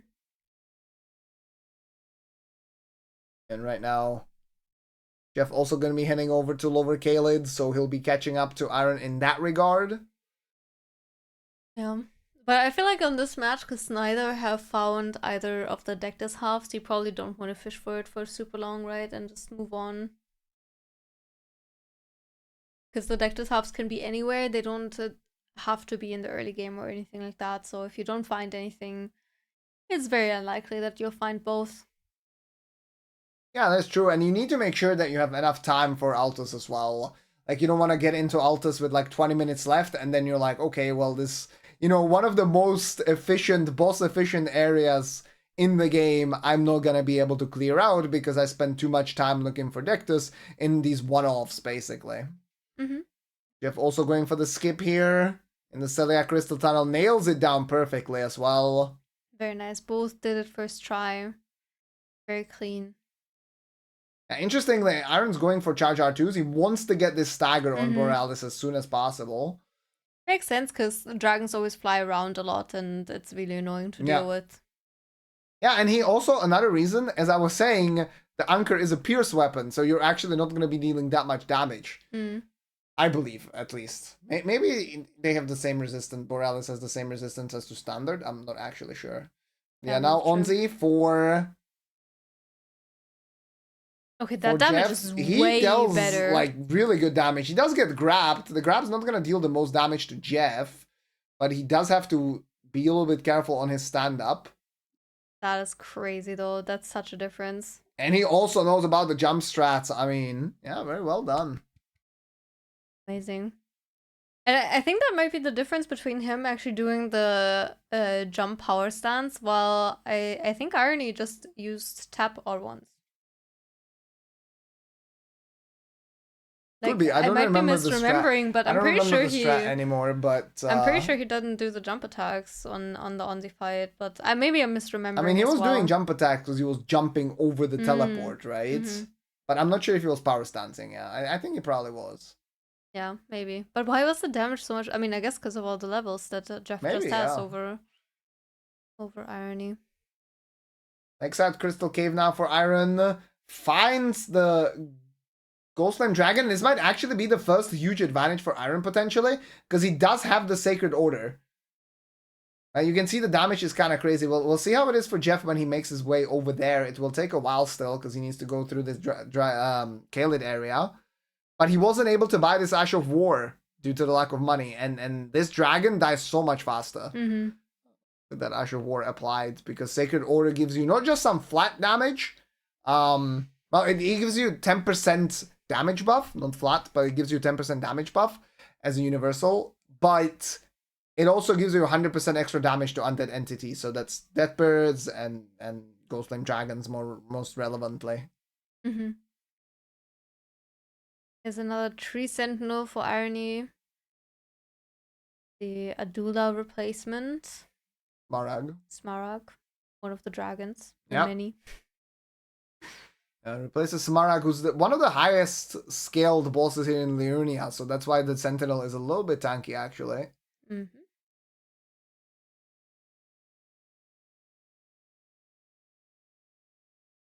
Aaron getting to 40, getting close to the halfway point of the match. Mm-hmm.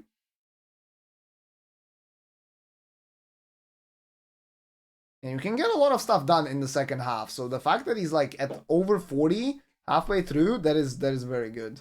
Yeah. In terms of pacing. What would be your prediction of how high the score is going to be? I mean, right now, because of the Lanedale Grace, I think you're getting over 80 on this one. Mm-hmm. Like, I think it's like an 82. 82. Okay.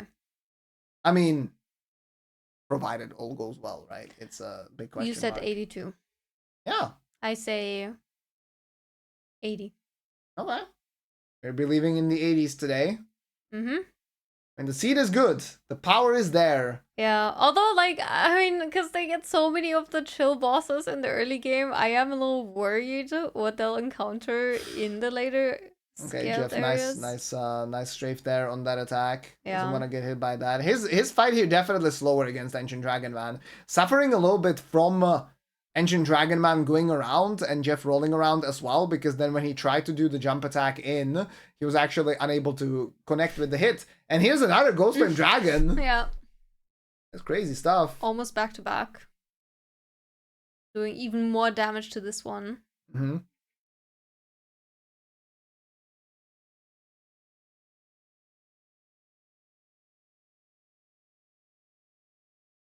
Jeff is checking the merchant, buys the Stone Sword key. Not sure how many he's at, and if he's even gonna use all of them.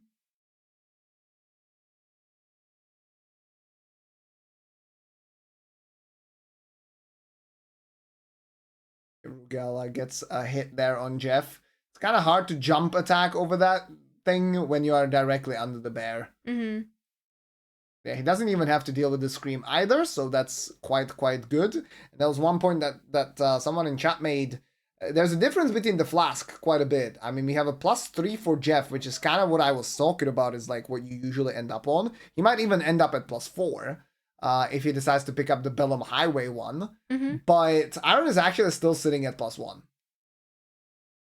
Which is kind of the more like aggressive play that I would in a way expect from Iron, right? Like he's like, okay, I don't need as much healing, but we'll see if that will make a difference potentially later on.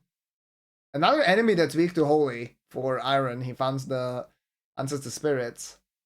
Let's get a quick kill there. And he's now sitting at 350,000 runes. Should maybe spend that. Yeah, I guess he finds it like unlikely that he'll have to Memory of Grace out of one of these, but like you never know. Like something happens. Jory teleports out of the arena. Yeah, exactly. It doesn't only have to be that you have a skill issue or anything like that, right? It could literally just be a boss disappearing. Yeah. And like anything can happen in randomizers. Sometimes the bosses behave very differently than they're supposed to just because they're in a different arena. And yeah, so I wouldn't trust it. I would spend the money. I think one thing when I'm looking at the builds, one thing that will be interesting is also if there's an enemy somewhere that's really resistant to Holy. Iron having both of his weapons Holy could be detrimental, right? Mm-hmm. Like he does have some other weapons in his arsenal, but I don't think any of them are as good as his current build. Mm-hmm. So he kind of doesn't have like an alternative to switch to.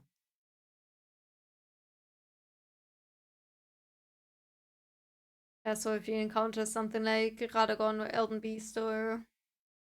Potentially, yeah. Because Radagon is also weak against Strike, and neither player has Strike, so... Yeah.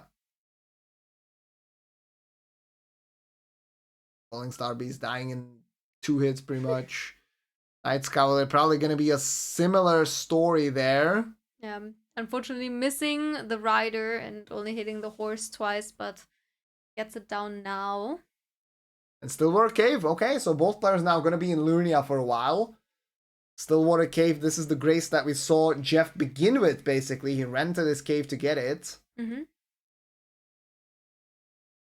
Are the 2 graces useful that they have? Maybe you can explain. Yeah, I mean, we talked about the graces a little bit at the start of the match. That's another reason why we think that this could be a really high scoring seed. Now, when it comes to Scadu Altus, Jagged Peak, it's fairly unlikely that we'll see the players go there because it's a highly scaled area of the DLC, and you do not start with any Scaduchi fragments. You need to actually get it from the bosses in the DLC. So, at least Scadu Altus, if that's the starting grace, one of the extra starting graces, you might luck into Dane being something fairly weak, right? Like the boss is right there, you can check it quickly, it's kind of low scaled. The interesting part is Langdell, where they will get that Spirit God free fight, and then they can also skip Margit and kill Morgott instead. So that actually nets them 2 points for the price of 1. Mm-hmm.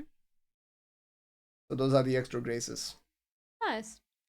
What is also nice is Jeff killing phase 2 of a Mesma very cleanly before the snakes spawn in, which is that his phase 2 transition basically, or like, well, it's 2.5 basically. Yeah, in a way, yeah, it's a scripted attack at a certain point. He also finds the Spike Crack tier, so that's a charge R2 talisman, not physic tier, not super interesting. And we also see Stillwater Cave now from Iron. But Iron, this is a little bit of the signature playstyle. He just kind of drops down, right? Like he knows, okay, I've got tons of health. The thing is, there could sometimes be big enemies that just straight up block you, like Rune Bears. But he just runs through. Yeah, he's like, I'm gonna save the time. I'm not gonna run around the higher part. I'm just gonna run through. Interesting. It could also be an aging untouchable or anything like that, right? You'd hear that, luckily. I guess so. But yeah, it's just risky. It's just a riskier play.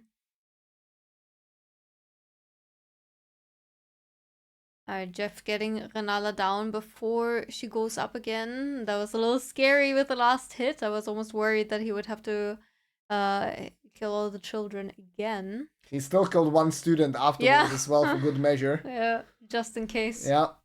Now he's gonna head over to Lakeside Crystal Cave as well, and that's gonna be the first Ghost Flame Dragon, and so this is where my curiosity is tingling me a little bit. I want to see how his damage is gonna be on those dragons. And Mesmer also goes down very quickly for Iron. Yeah, that's another thing. From Lanedale, you can go back to Altus. So that means you do have faster Altus access than the Precipice. Which seems to be fairly relevant in this seed because we are, well, actually, Iron found the left side of the deck this half right now. In one of the previous, in one of the previous Liurnia checks. Now, those are also going to be done by Jeff, so Jeff will find the same thing. The question is, are they going to try to fish for the full Dectus, or are they going to be like, okay, I'm just going to use Lanedale to maximize my time in Altus, right? Be interesting to see. Jeff doesn't even, I think he didn't even jump there on the skip, but still lands it. Iron missing his R1s on the students. And yeah, you can see he's applying Sacred Order when he has the time because it does give you that 10% extra damage buff. That makes sense. And you can see Jeff's damage is good. It's not bad, but it's not as good as it was for Iron. Like, it's not a massive difference, but if this was somewhere in Altus, I believe that not having Sacred Order would make a pretty big difference, in fact. That's true. Although with the headshots now, like, that still went very, very quickly. Yeah. It was nice that he was able to stagger the dragon before the phase transition and the flames come out. Though we have seen the players kind of ignore the flames and just keep on attacking anyway, right? But as you said, the phase transition, you are not able to stagger the dragon there, so that means you're missing out on the headshot damage. I'm now talking to Miriel. Make sure to reload the area couple of times between each dialogue by warping to the Grace, and that makes the Bellbearing Hunter spawn. He finds Adula. Adula was name dropped earlier, so kind of woke up.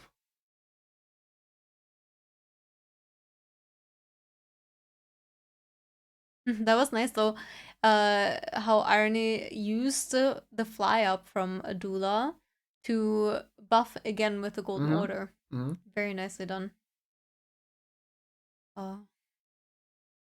Ancestor Spirit running away. He might actually... Okay, he doesn't get the heal. That was a little scary there for Jeff because he could have lost a lot of time. And oh my god, Jeff might go for the scuffed skip. Why are you doing this, Jeff? This saves like 8 seconds, bro. Uh-oh. Okay, he does get the first landing. That's the most important. Okay. He does get the second one, and then he does it really freaking clean. And you can see the sigh of relief. Damn, that was awesome. Really quickly done there. Scary. We also see some parkour now from Iron, who's doing the East Liurnia parkour. Does it in a slightly different way that we have seen, but I mean that's exactly what you need. Just gonna make it over. Seems like a lot of people have their own version of that skip. I guess it's kind of forgiving. And there's a lot of like small little rocks that you can land on, right? So yeah. And just thanks for the good luck. Have a good weekend. Yeah, have a good weekend. See you next week. Damn, I can't believe Jeff went for that skip. That's crazy. I feel like it doesn't even save 8 seconds because it was 8 seconds when I was timing it compared to running around. So I think this is more like 6 compared to like the drop on one of the rocks that's on the other side. You do skip all of the enemies that way. So if there's something cursed there, like we saw a giant imp, for example, almost kill in one of the matches that was between Niora and Roman, like that was a very close call. So you skip those enemies, right? That's good, but like I don't know, man, that thing is not worth it. Nah, it doesn't seem to me as well. But clean, really well done. Clearly practiced it. He also found the Dectus half now as well, so it's 1-1. Both have the left side. To be fair, what if they also go for that Morgoth play, and he also decides to kill a wolf right before the fight, and he is actually able to do it and then get the 2 points that yesterday didn't work out. I mean, fair enough. You never know, like, that's the problem with these things, you know? Sometimes you kill a boss with 1 second left, and sometimes you kill a boss with 1 second over the 2-hour timer. And then you're like, wow, if only I had better pathing. But, like, you can't look at it that way, because it's always just, it comes down to basically, like, variance, luck, whatever, right? Because you just went through 2 hours of gameplay, and it came down to, like, last few seconds at the end. You have to think about it more sequentially. You have to think about it step by step, where you're like, okay, I'm gonna optimize my line from boss A to boss B, I'm gonna optimize my fights, and then when it all adds together, it's, yeah, it is what it is. The result is what it is. Makes sense. Okay, Black Knife Catacombs now. 4 iron, these are the scary ones with the cleaver, and he does get not cornered, he does get a sandwich there by 2 enemies, Bofa and a wolf. He's trying to get this cycle on the cleaver, but he's unable to do so. Does get it on the other side, but falls down. Makes sure to heal up as well. Now the entire room is aggroed and its family. But he does get back on the other cleaver again and also jumps off to the upper floor. So it wasn't really scary in terms of his well-being, but he did lose quite a bit of time there. I mean, it could have gotten kind of scary even for his well-being, especially if he was pushed into one of the guillotines or something like that. Yeah, if the cleaver got him, yeah. That would have not been good. Yeah, because he was lucky that none of the enemies there dealt a lot of damage, right? Yeah. But the cleaver deals a lot of damage regardless. 09 Misbegotten now replacing Black Knife here. Very quick kill, no problem for Iron. He's gonna head over backwards to that lever. And we will see another Ghostflame Dragon now for Jeff, but our initial observation on Iron's side was that this one was taking more damage, so Jeff should theoretically be fine. Well, we'll see how the fight goes.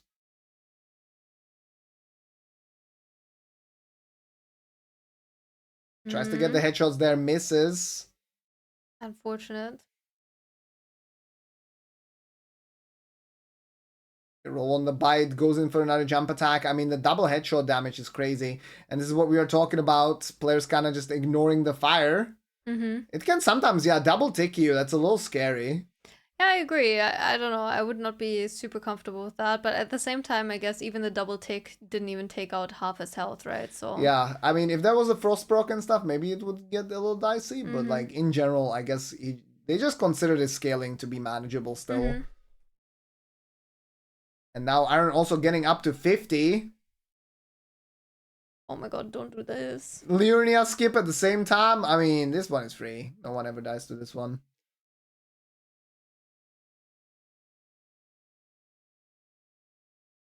Oh no. It's Garang. Very nice. Beast Clergyman. First phase of Maliket taking a lot of damage as well. And also Iron, I actually didn't notice this, but he did switch his weapon now to heavy. So he was using the Holy because the damage is generally a little bit higher in the early game when you are lacking the stats. And now that he was able to level up so much, you know, he hasn't gone to Dragon Barrel, but he's killed so many bosses. He found the Remembrance on his 50th kill again. So he has so many runes that he has so much strength. He decided to switch to heavy instead. So now we basically have the exact same build, except the Sacred Order is missing. Luckily for Jeff, he's killed 2 Ghost Lane Dragons now. The damage was good. He's killed 2 Deathrite Birds as well. So the chance that he will find use for Sacred Order is fairly slim. And let's see who is replacing this guy now. Royal Revenant, this guy.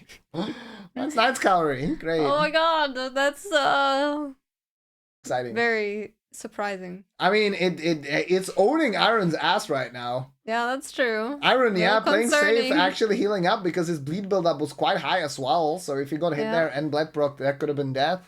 That's the thing about the Knight's Cavalry with the flail. That one is actually a little scary because it does bleed, while the other Knight's Cavalries don't do bleed damage. Yeah. So... And you cannot parry this one. Like, this one's just broken. OP. OP Knight's The Glaive Cavalry. one has to message Miyazaki. Yeah. Oh, come on, bro. Couldn't you have given me something? Some frost?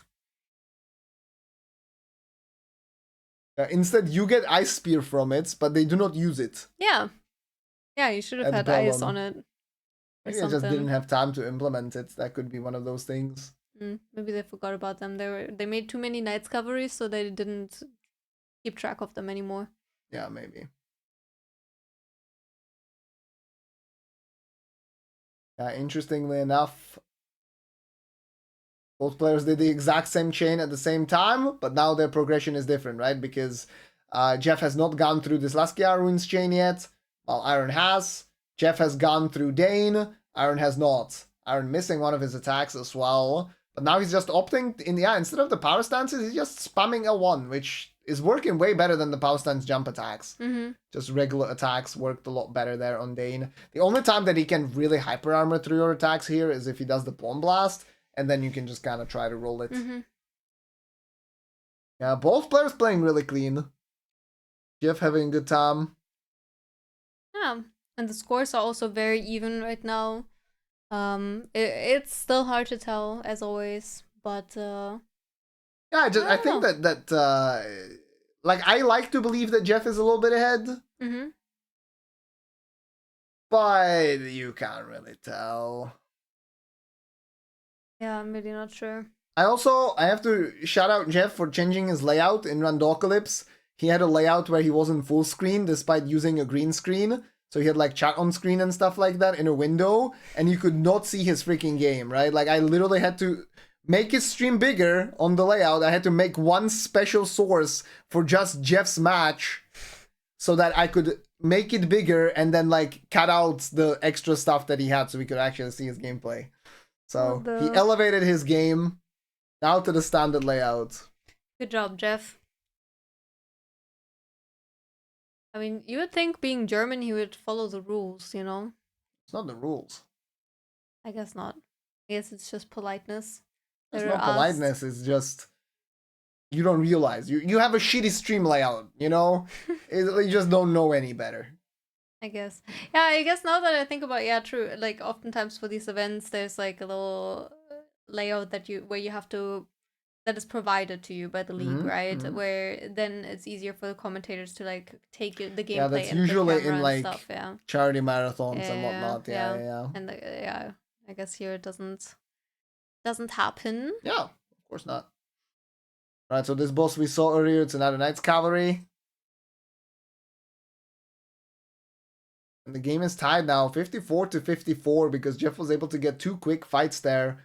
That Rykard and the Ancient Hero of Zamor dropping very quickly.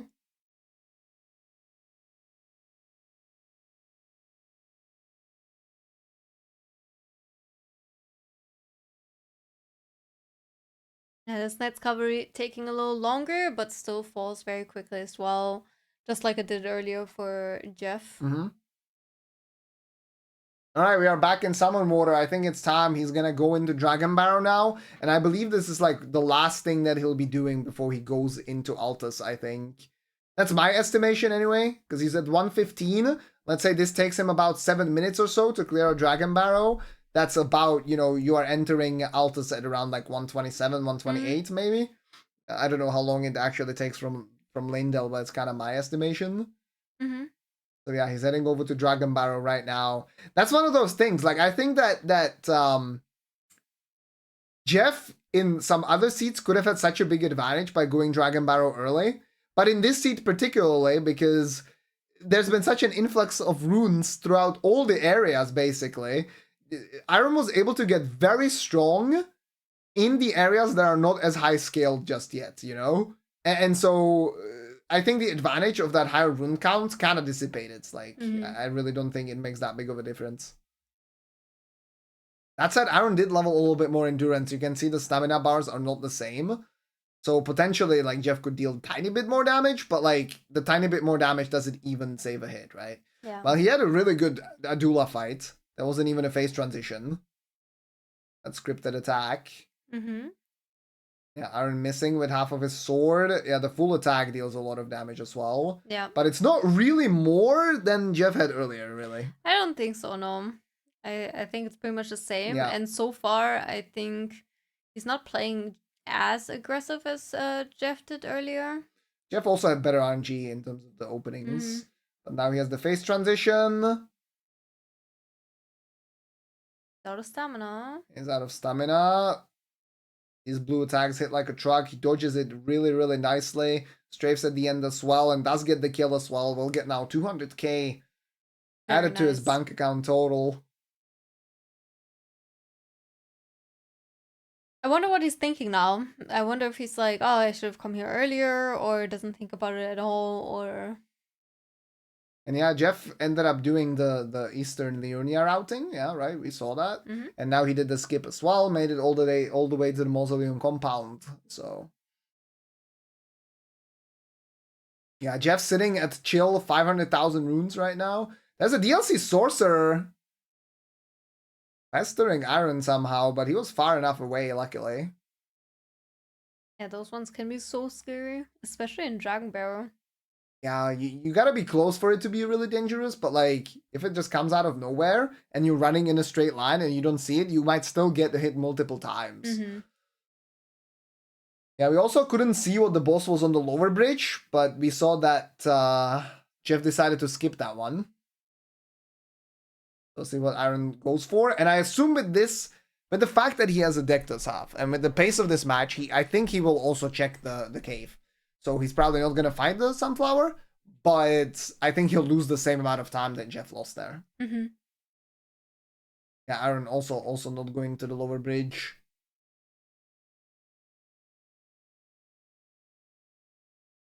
That is quite interesting. It would be interesting to know what is down there, but like the screens for us are just way too small. Yeah. Must be something very cursed though. Yeah. And big enough for them to see as well, right? Because some of the smaller bosses are a little hard to see even for the players themselves.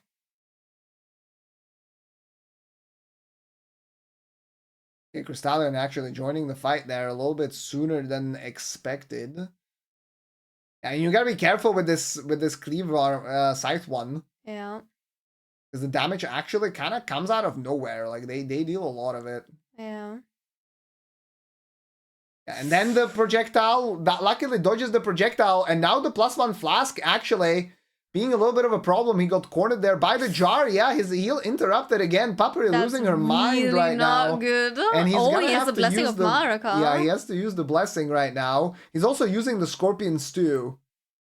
Like, he's basically going all out. He's using all of his consumables here to be able to clutch that fight out, and that's smart. I mean, it's better to use them here and play it safe than to just die with the consumables in your inventory, right? He does get the sickle kill as well, the scythe kill, and will be hopefully able to get through this Crystallion. But yeah, he ran out of heals, and his heals were trash as well, and he's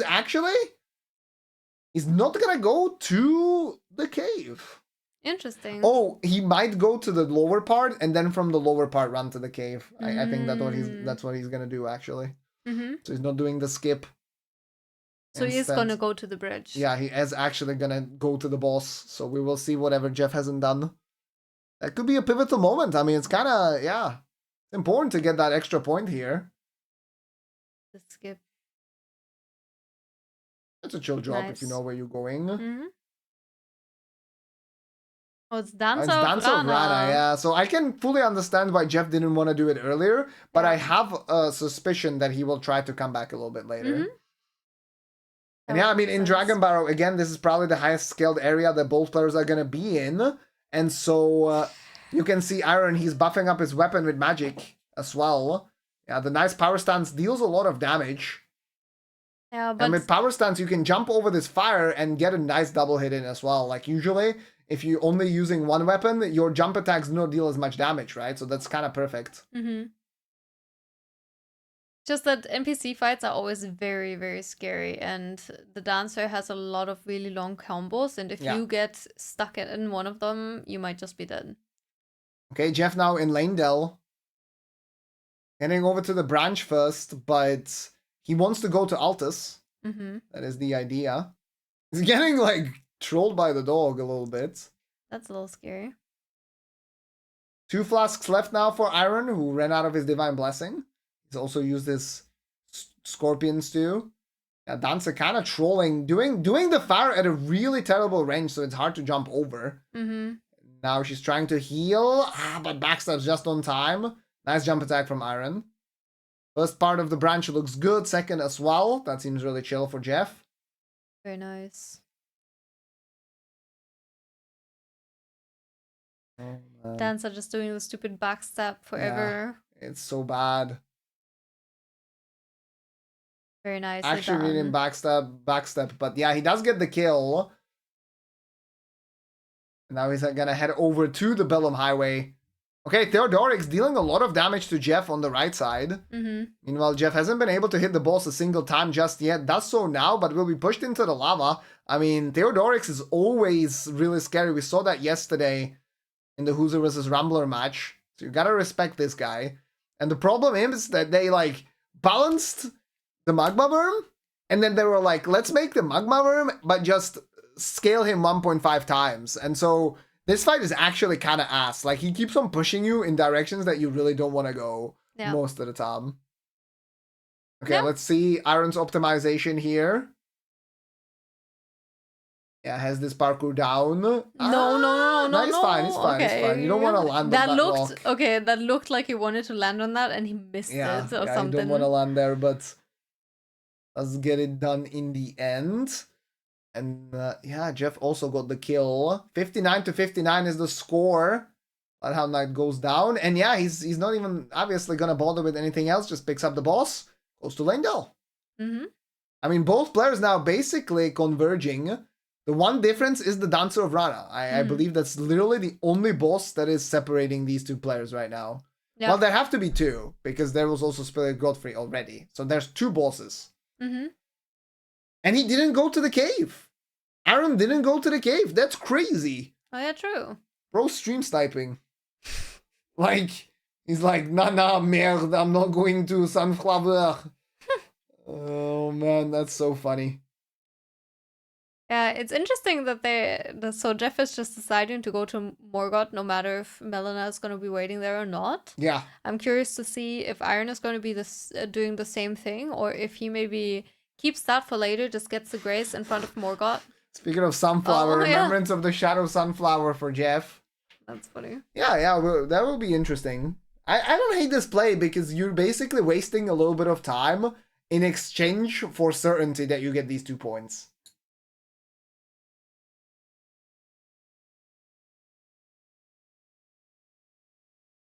Theodoric so far going a lot better for Iron, who gets a stagger early on. Better RNG as well. There was no crawl.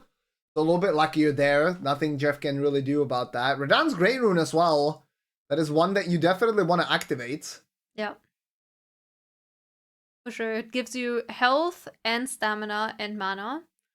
And so it gives a little bit less health than the Morgoth Great Rune, which Morgoth I would say is also really good for the Deathless randomizers. But I even like Radahns a little bit more because oftentimes you are a little bit like you often wish you had a little bit more stamina. Yeah, So yeah, there's helps out diminishing a lot. returns to health in the end, right?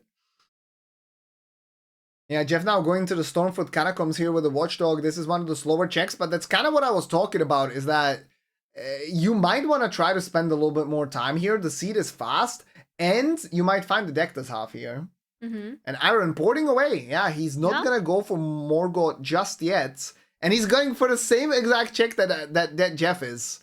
Like, clearly both players have practiced a lot, because you can tell that they kind of follow the same meta lines and the same kind of thought process behind how to clear seeds quickly, you know?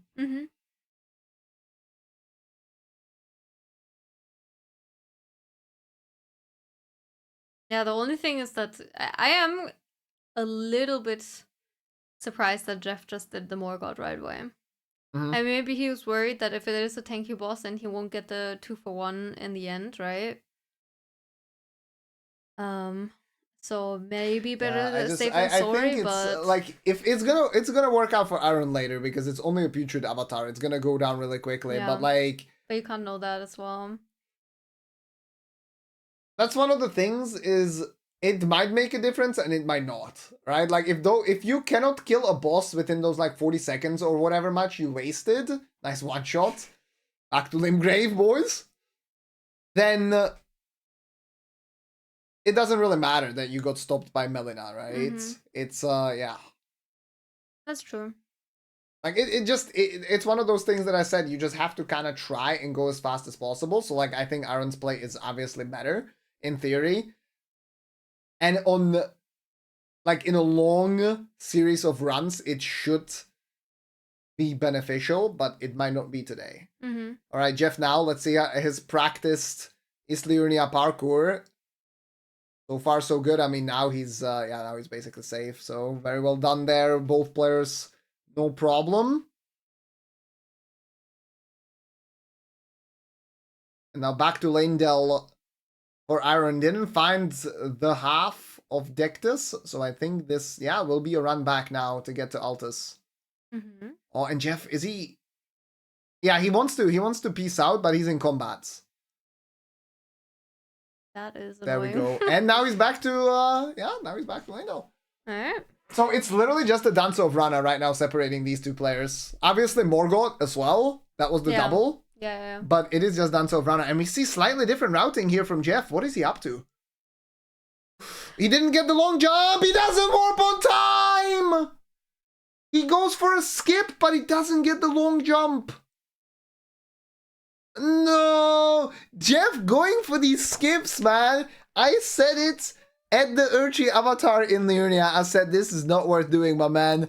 He does it again, and he dies. Yeah, he gets the jump this time. Oh, man.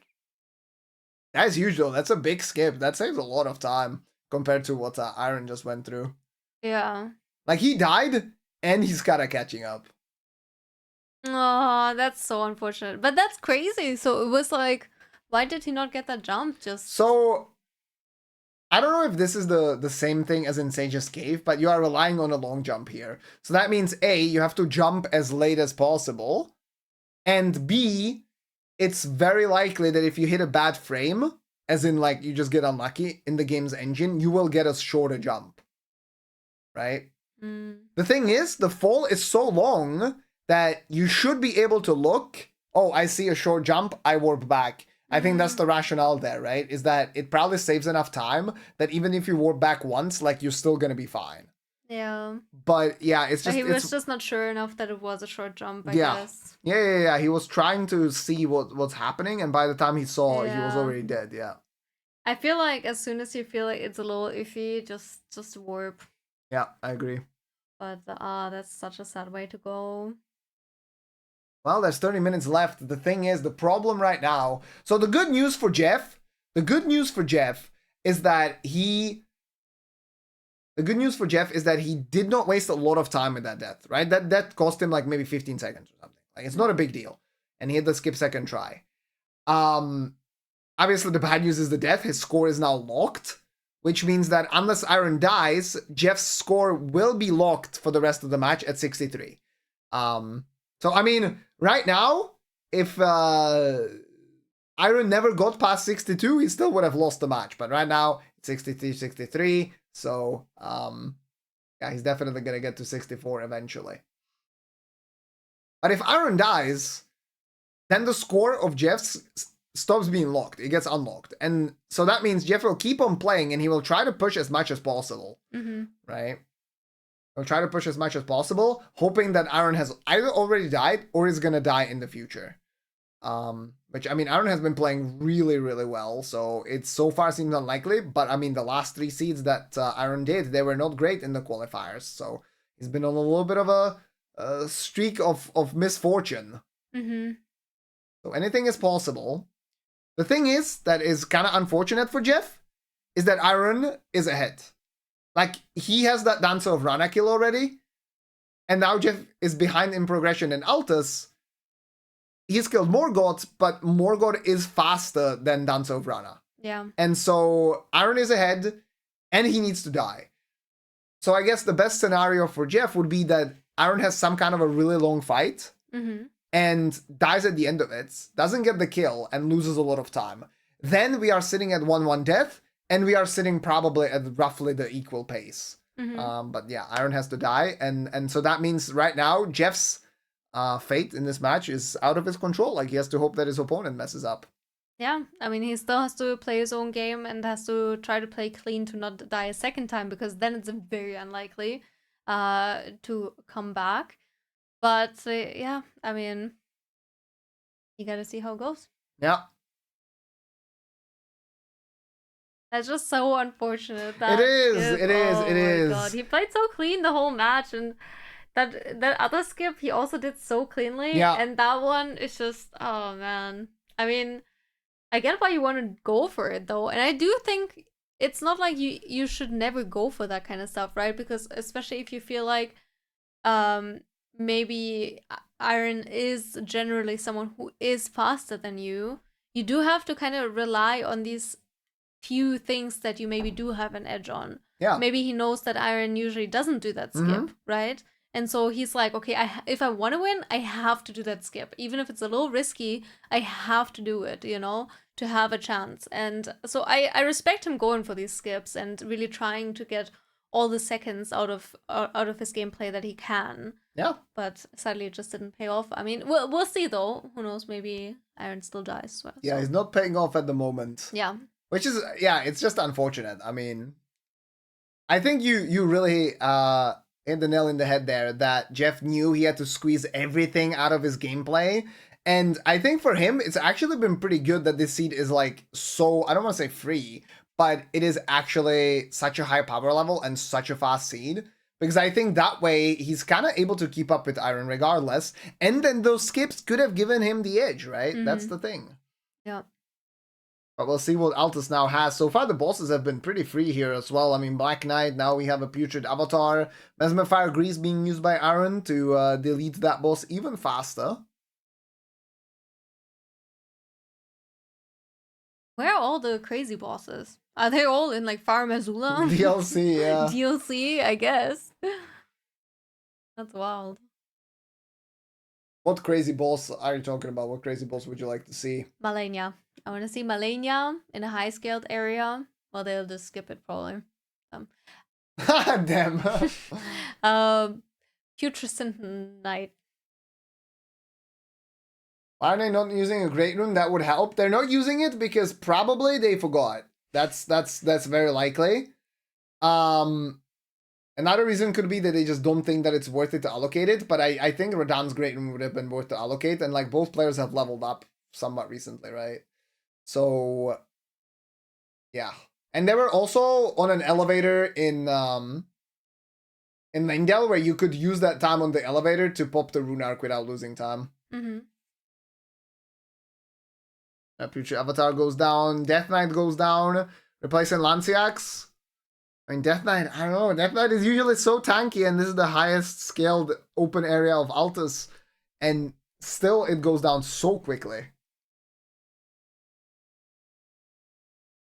You can find the brackets at drl.forsa.tv. I'll post a link in chat.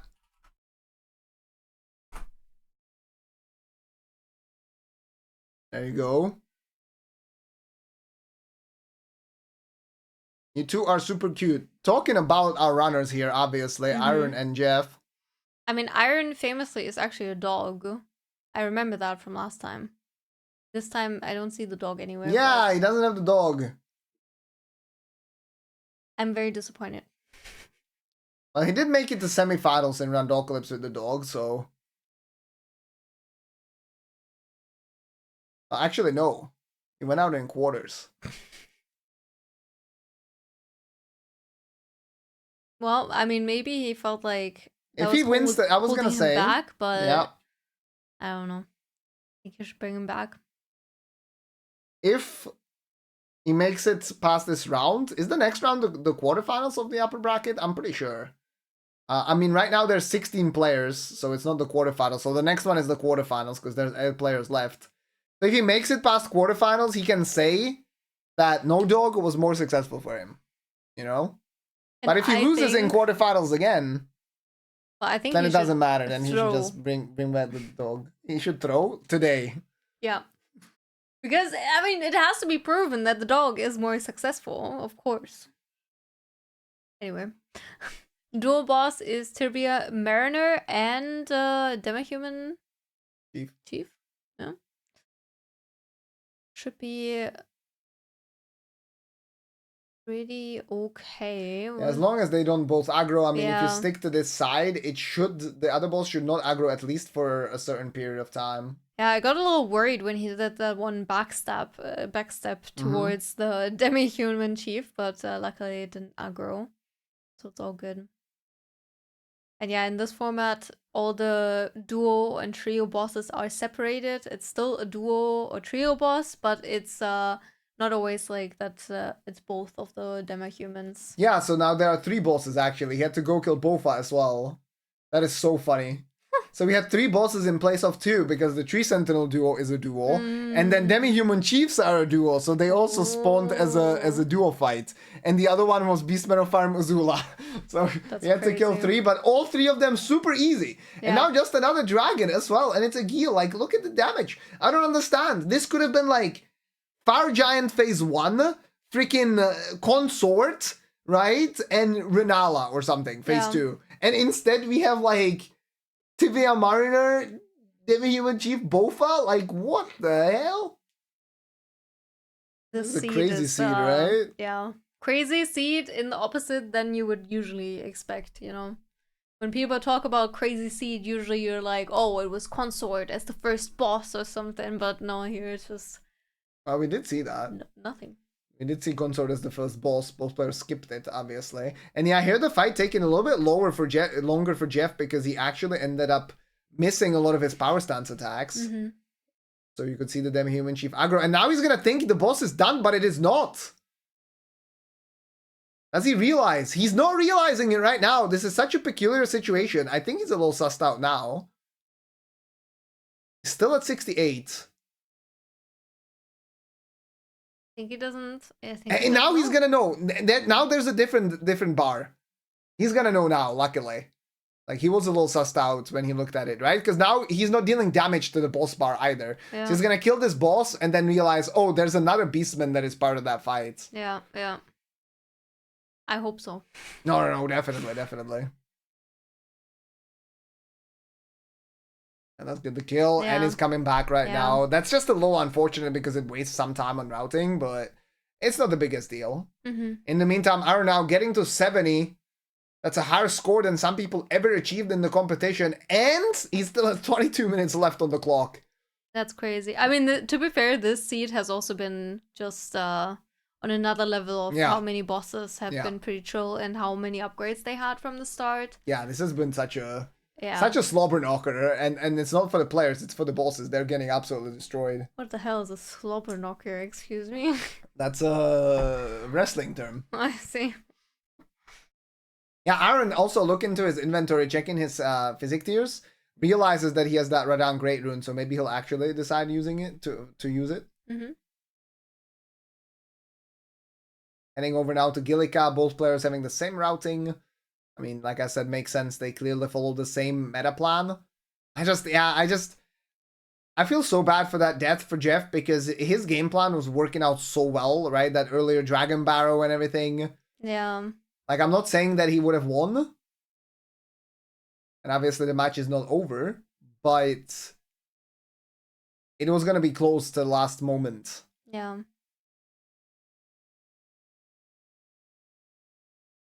There's Malenia's, and there should be Radan's Great Rune as well. They got both. Yeah, I think they just forgot to equip it or didn't realize or something. But I did see only one Great Rune at the top, so I'm not actually sure. Mm-hmm. And maybe he didn't get the Radan yet?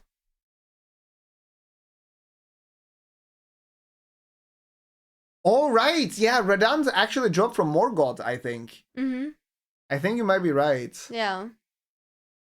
So Jeff just not it. realizing it, and then, or not using it, and Iron checking, but he didn't have it yet. Yeah, that makes sense. Mm-hmm. Alright, Bellbearing Hunter dead now as well for Iron. It's another Remembrance going to be heading over to Sage's Cave. 20 minutes still left. That is crazy. I mean, they have still quite a few bosses here in Altus left as well. Like the entire side of Windmill Village, Warm Face, the tunnel. Like, it's a lot. It's a lot, and they have 20 minutes left now. So, do you think they'll be able to do all of the stuff? Well, in Altus for sure. Mm-hmm. Like, I have no doubt. 20 minutes is a long time, and they've progressed quite a bit through it already. Right, ironyeu just now approaching that cave that can be a little bit scary because it's a duo boss. And if you have a hard time against the first one, then that might be pretty difficult. Another really nice use of the fan daggers. See, that's why I'm a big fan of picking them up, even though it costs like 3.2k from the patch's Bellbearing. You're able to clear these illusory walls just a little bit sooner. So it saves you like 0.1 seconds. Yeah, per illusory wall. There's like 7,000 of them in this cave. Yeah, he also heals up. Make sure that he's full as he's running through here because there's a lot of enemies around. So it's not just the bosses that are scary, but also the cave itself sometimes. Score still tied 72-72. Of course, we have been locked for the past 9 bosses on Jeff's side, but anything can still happen. And like I said, I think it can be a very, very even game if Iron's death, if it was to come here, lost a lot of time. Yeah. And right now he's fighting Commander O'Neill, which is the exact same boss that we saw here yesterday between Pearl and Dagan. But the damage is actually kind of insane. Yeah, the damage is crazy. But at the same time, the summons are kind of ganging up on him. Yeah. And he doesn't have a good weapon to clear them all out at the same time, right? So that could be a little bit scary. Yeah, he's dealing with them one by one. Luckily, some of them switch to being ranged. Alright, finishes off the commander and can move on to the second boss. A little scary. He only has 3 flasks left, so if it is a scary boss in here. But judging from the damage that he just did to the commander, I'm not so sure if he has to be worried. Yeah. Ancestor Spirits. Yeah. Oh, the headshot damage from the power stance. Goddamn. And Bellbearing Hunter replacing the Tibia Mariner. We saw that from Iron as well. They're doing like the exact same progression here. Down to the T. I mean, it could, what could still happen is that Iron realizes he's out of bosses and he actually goes to the Dragon Barrow Cave. Like I could see an angle where that happens. True. I mean, that was a big time save for him as well, that he didn't go all the way to that sunflower and had to skip that.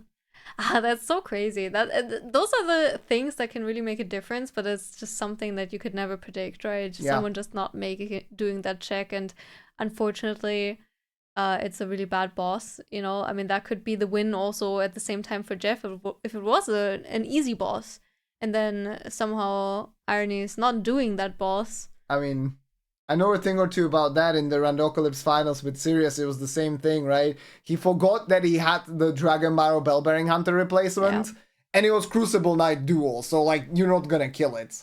Yeah. Just how it is sometimes. That's just how it is. That is how it is. Okay, 74 for both players. I mean, yeah, still a very impressive showing for both of them. Like, that's another thing that needs to be exaggerated. Not exaggerated. Highlighted, rather. Is that if you are going through this match, you have been playing for the past, hour 45. You have killed 74 bosses on each side.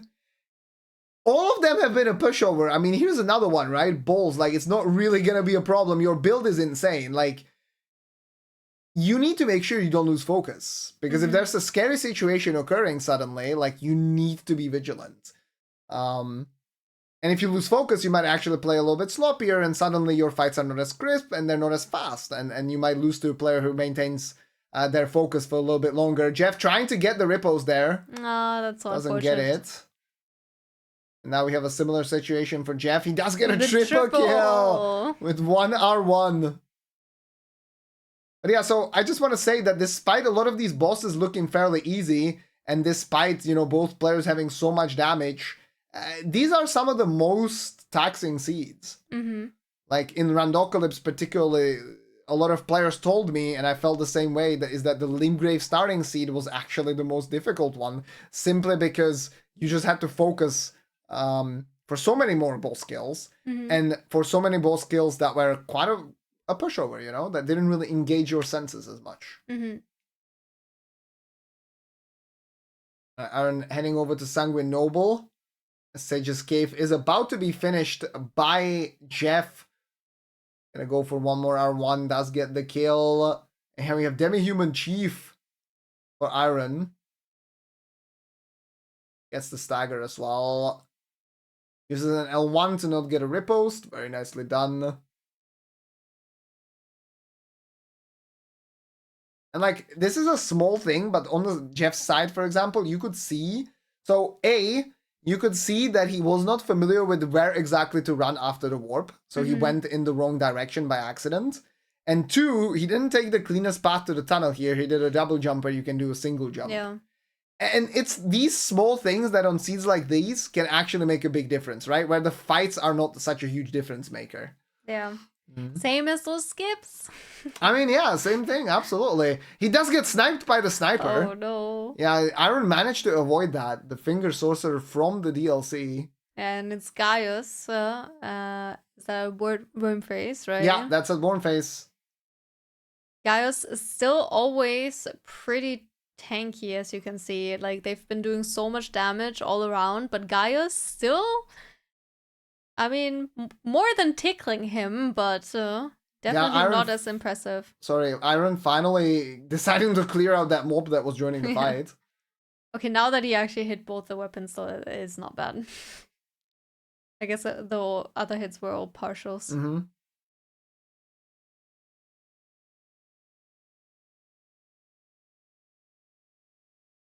Oh, that was a nice use of the fan daggers. Actually got the stagger That's crazy, yeah. With the daggers. See, buy them from patches, guys. I'm telling you, man. I mean, for this, I agree.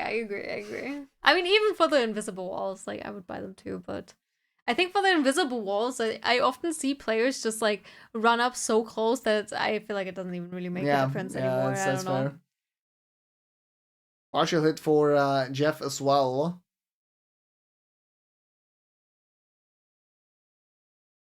They didn't have the explosive clumps.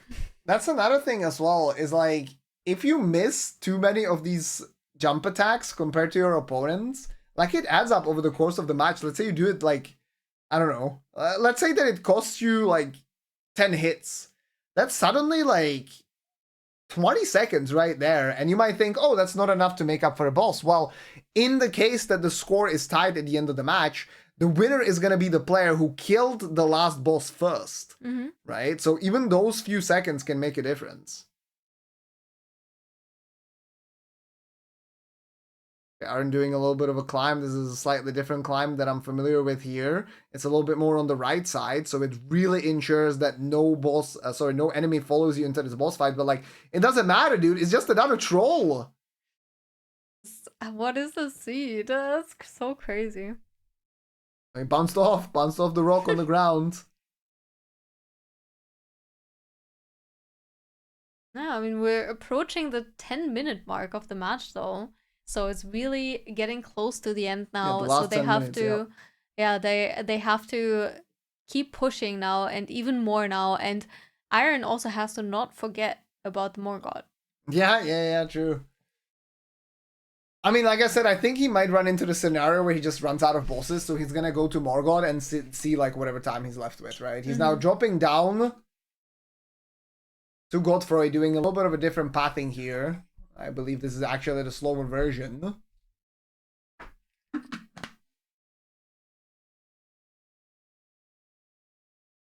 And let's see what Jeff does. Does he go to Windmill Village?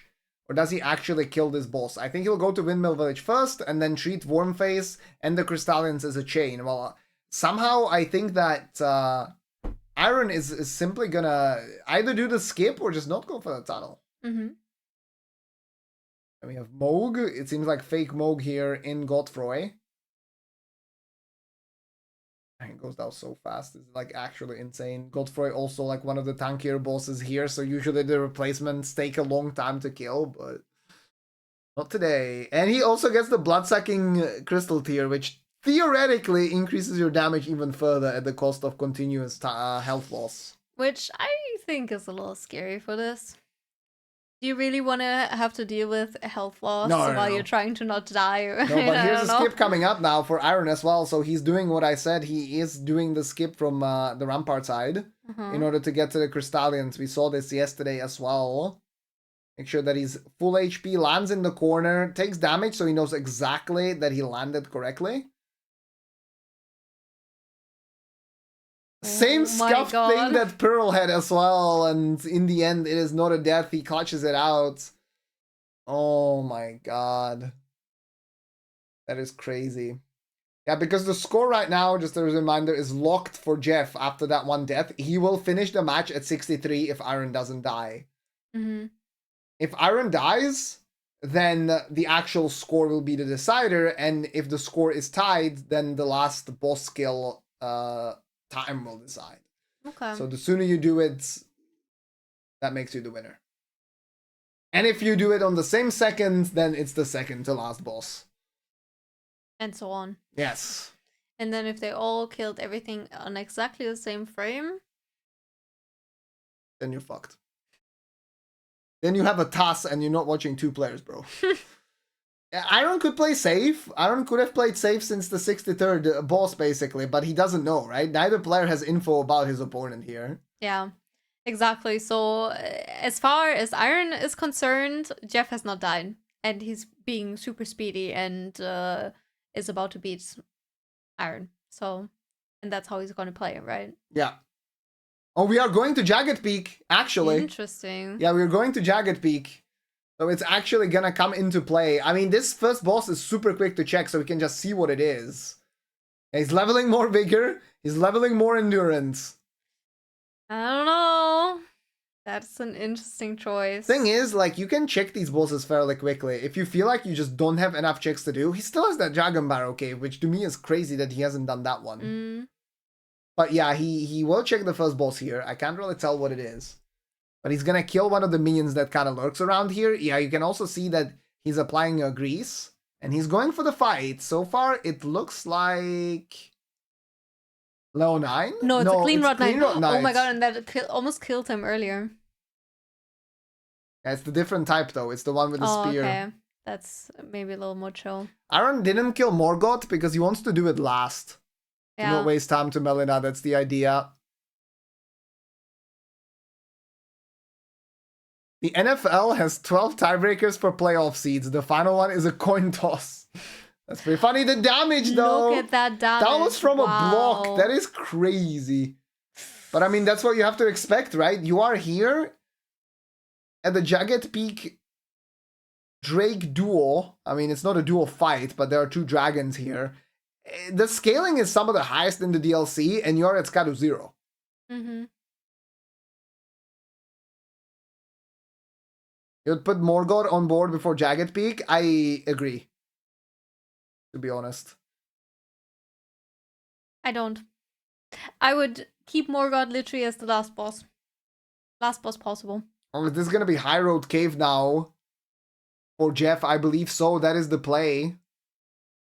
Yeah, that one definitely a lot slower than this fight. But now Aaron's actually gonna backtrack, which makes a lot of sense because the boss that is in that little pool down at the peak, at the foot of the Jagged Peak, is not as highly scaled actually. Mm-hmm. It's not even a bad play. But it takes quite a while, no? To get there. It's probably not that crazy. Actually, cannot find the Spirit Spring is to his left. Yeah, he's not sure. I don't know.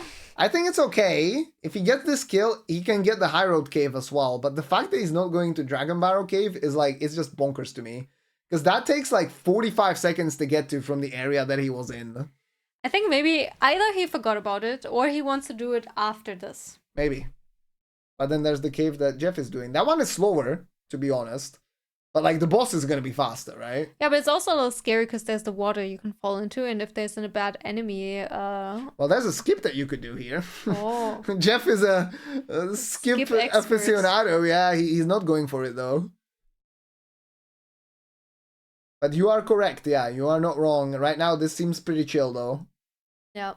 The hand though. Oh. And the snail can also actually be pretty concerning. Oh my god, it's a death bird for Iron. Who's gonna simply apply his Sacred Order and will probably be able to blast this one as well. He has to play a little safe because he'll take a lot of damage. But like... That was a partial, right? Yeah, a partial hit, I'm pretty sure. Once he gets the stagger, that's a partial actually. Okay. So it was full, yeah. So this boss is quite tanky. Super quick fight. I didn't even catch it from Jeff.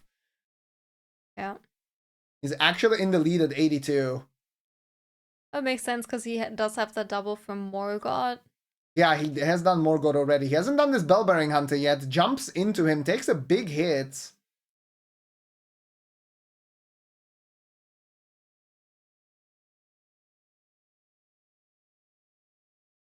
Yeah. I mean, this is such a nice boss to have here, dude. You could, like, run here. Sunflower could have just been here, right? Mm-hmm. Like, you just don't know. And Deathbird could have been in the Dragon Barrow Cave. Let's just randomize it for you. Mm-hmm. If this is how we end, though, and Jeff finishes with one death, I mean, in the end, that's just what it is. Yeah. Like, he cannot be mad about the RNG. He can be mad about the skip. Which I think is better. Which I think is a better case. Now heading over to Janso of Rana as well. Yeah, both players starting to run out of bosses. Well, at least Iron still has Morgoth left, and he definitely needs to plan in enough time to run there and then kill it, because he also doesn't know what the boss is, right? Like, he doesn't know that it's just a putrid avatar that is going to be killed quite quickly. So, curious to see when he actually decides to go there. I'm not sure what he was going for there. I don't know. He's just killing time in load screens? I guess so. Figuring out where to go still? I mean, he's at Groveside Cave. What are you doing at Groveside Cave? Oh, he's going to the early DLC. Ah, I see what he's doing. He's using the Grace features to go to the Graveside Plains. And he's gonna head over to the Mausoleum here. Interesting.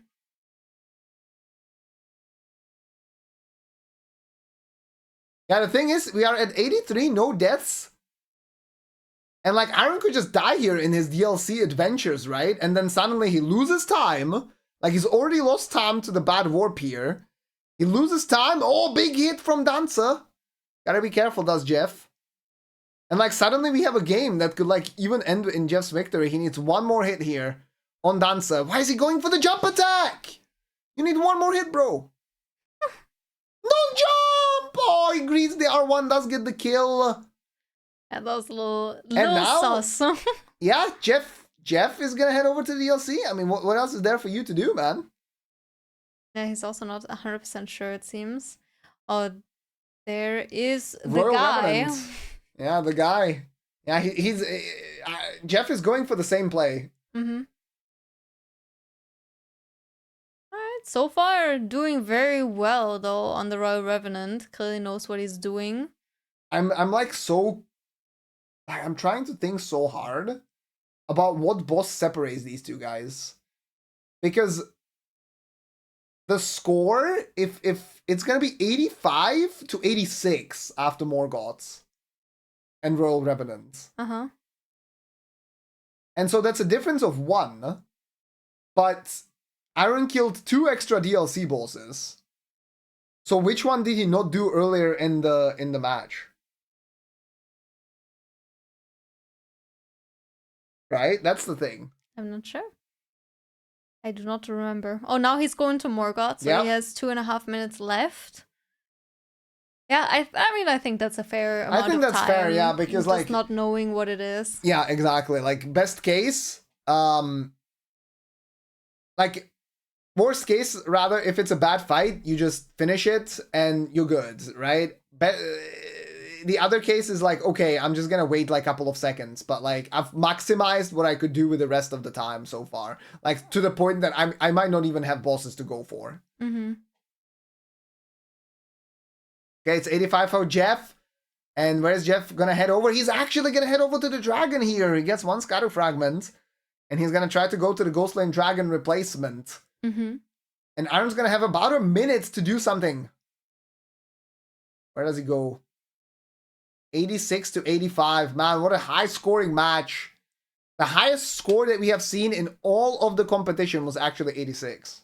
Wow. So if Iron gets an 87, he's gonna be breaking a record. But now he has to talk to Melina first. Yep. I mean, High Road Cave, but I don't think you can get that in that time. Like, I don't think that's fast enough. You have minute 20. That is not enough. Jeff is sitting down. He wants to get that Skaru Blessing. Yeah, that's so. Yeah, Iron doesn't know where to go. He's just like, he's unsure. Oh, he's also going into the cave now. The Blue Dancer Cave. Yeah. High Road Cave. He doesn't have enough time, I am afraid. It will be an 86. Jeff taking a long time running here. I mean, I know he doesn't want to go to Jagged Peak, I get it, but like checking that boss would have been so much faster, right? The thing is, what if this is something easy? I mean, what do we have? Something smaller. Oh, it's Sanguine Noble. Okay, this guy can dish out damage with Bleep Rock, so you gotta be careful. Yeah. No! Don't do that! No, why are you doing that? That's he like tried the one thing. Oh, the physic tier saved him! Well, he didn't. He just didn't get one shot, but that is insane. Like, he wanted to do a jump attack, but he did it, like, the R1 input at the very end, and he dies! Jeff dies at the end! The signature move! Oh, no. He died against NPT in Randocalypse at the very end of the match as well, with like 30 seconds left. Yeah. That's crazy. I mean, it's Sanguine Noble in the DLC with 1 Skaru tree level. I mean, in the end, this doesn't make a difference, right? He had to push the tempo he did, but that's it, ladies and gentlemen. 86 to 85. Could have been 86 to 86. Yeah. Honestly, without that death, I think maybe it could have been. But now... I mean, this was such a close match. Yeah.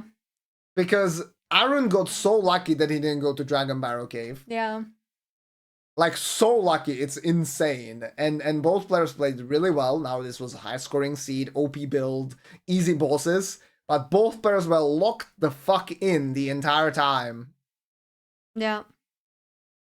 I mean, that was... But honestly, you can be so glad, though, that Sanguine Noble now didn't make the difference. Yeah. I would be so mad if we were tied, no deaths, and then I die there. Yeah, because in my eyes, this could have been an 86 to 86, with potentially Jeff even getting that last kill first, so... Iron saying that he could have been fast and he's disappointed. That's just the caliber of players that these people are, you know. They're never satisfied, always know they could have pushed out one more boss. They could have done one more thing, you know. They just have that fighting spirit. Yeah, I mean, Iron needed to save about 40 seconds. He got the kill about 40 seconds after the 2-hour mark. I mean, of course, what you try to do is you try to optimize things as much as possible. While we watch Jeff come back to this skip as well. I mean, I don't even think this jump is that hard. Like, looking at it, I don't think the distance is I don't that think crazy. you need that crazy of a long jump or anything, no? Like, you just need You just need to jump late. Far, yeah. You do need a long jump. You do need a long jump, actually. It's fairly lenient, but you do need a long jump. I'm pretty sure a regular jump doesn't make this. Man. Okay, but honestly, almost be glad that you died to that and not just the Sanjay normal. I mean, okay, but with like butterfly effect, you don't know what's gonna happen. But I mean, this jump, like, look how easily he's actually hitting it, right? Yeah. But this was an insane seed, like one of the fastest seeds that I have ever seen. And both players did a fantastic job on it. It's like, I mean, shout outs to Jeff, right? Iron, obviously, he fulfilled his role as the favorite in this matchup, but Jeff, seed number 15 against seed number 2, he held his own. He played like a speed demon. He was really keeping up for most of the match. His gameplay was clean. He went to early Dragon Barrow, nailed it there.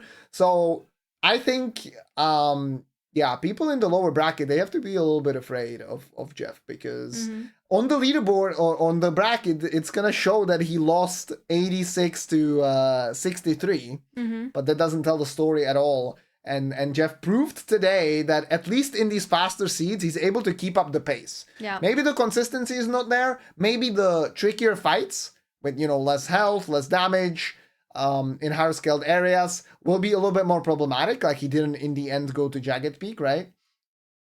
But when it comes to speed on these easier seeds, he's up there at the top. Yeah, amazing. I mean, yeah, I'm curious to see what Jeff is gonna do in the losers bracket. I mean, that losers bracket is starting to be stacked as hell. It's crazy. So it's like, it's Jeff, it's Azaz, it's Hooser, it's Aggie, like, who else is there? Neora is in losers as well. Is NPT there? Yeah, NPT as well, yeah. Yeah.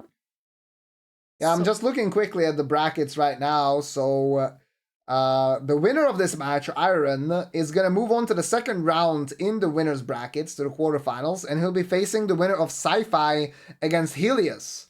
So that's going to be, I mean, that's kind of crazy. Yeah, like, you qualify as seed number 7, you're like, oh, I'm chilling. And then in the second match, you're playing, you know, seed number 2. Like, okay, thanks. And unfortunately, Jeff falls to the losers bracket, but is not out yet. And he's going to be playing Consta Sama. Yeah, another fellow that participated very heavily in Randocalypse. Great French player as well. He got 79 against 77 victory in the first losers round. So I think that will be a very competitive match. Seeds number 15 and seeds number 20. Very exciting. Yeah, keep an eye out on the website, guys. So once these matches get scheduled, you can also watch them. You can see who's broadcasting them at what time. There's always a countdown as well. There are a couple of matches over the weekend as well already scheduled. So yeah, make sure that you catch them. Yeah. And as an update, I mean, dude, in the lower brackets, second round, Azaz versus Sirius. Oh, that's like a semifinal pretty much there. That's crazy. Okay, I don't like that they're paired up. That's so sad. Yeah, that's already being scheduled for the 20th, which I think is Monday. And it's already also been dipped by Parky. Yeah, so God damn it. I didn't get to watch that. And it's at 6 p.m. It's like the perfect time. God damn it. Man. I wanted to do one Zaz match, but he just has to survive so I can do another one. But then Sirius goes out. I don't know. Like, I can't root for anyone. I'll root for both of them. It's tough. They'll tie and they change the rules that both of them can move on. All right. Do you want to interview Jeff or not really? I don't know how it usually goes if Forsa usually interviews the French person and other gets interviewed by anyone else, but well, the French cast is right now interviewing Iron, right? Usually you just simply join into the other voice channel and like you can just go to the chat and tell him that, hey, we want to see yeah, like, I mean, they want to do an interview, basically. Just ask. That's that. Yeah, who's Agimesh doesn't have an English caster. So my question is, why is Parky not casting that? Why is she casting Azaz Sirius? And second, like, I cannot actually sign myself up to any matches because all of the people who have done fewer matches have priority. So it doesn't even sign me up to that. And then last thing, it's at midnight our time, so fuck that. Yeah. Oh, he went offline. He went offline. Well, you know what? Maybe he just wants to chill. That is also completely fair. Well, I would say then we will just see him in his next match, you know, and that way he can give his final words. Jeff is right here. Yeah, we can do an interview if you're down. Yeah, if you want to. I was just about to message you, but yeah. Yeah, we are doing just like quick post-match analysis, so. Yeah. So feel free to join the voice. We have Discord in this scene? Discord audio? Yeah, 1 second. Yeah, it should be there. Hello? Hello. Welcome in. Yeah, I'm very sorry, of course, that you lost this match, but it's still GG on an amazing performance. I mean, honestly, that was still so many bosses that you killed. How do you feel? Just frustrated about the Landell skip. I never died to it before, ever once. Like, I go for that because basically the first Landell seed I ever did, I jumped down where the lever is and the enemies there fucking murdered me without me being able to do anything. So I looked for a different way, found that, and I've not died to it once since, and I've done it at this point 50 times if you can't practice. So like, I just fumbled the teleport. There's more than enough time there to port back if you do miss it, which happens like once or twice in 20 attempts. And it's just really frustrating that it happens in unofficial. But it is what it is.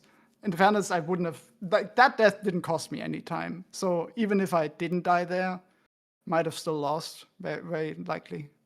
Yeah. That still happens because that was like 10 seconds that I lost. Mm-hmm. Yeah, I mean that skip.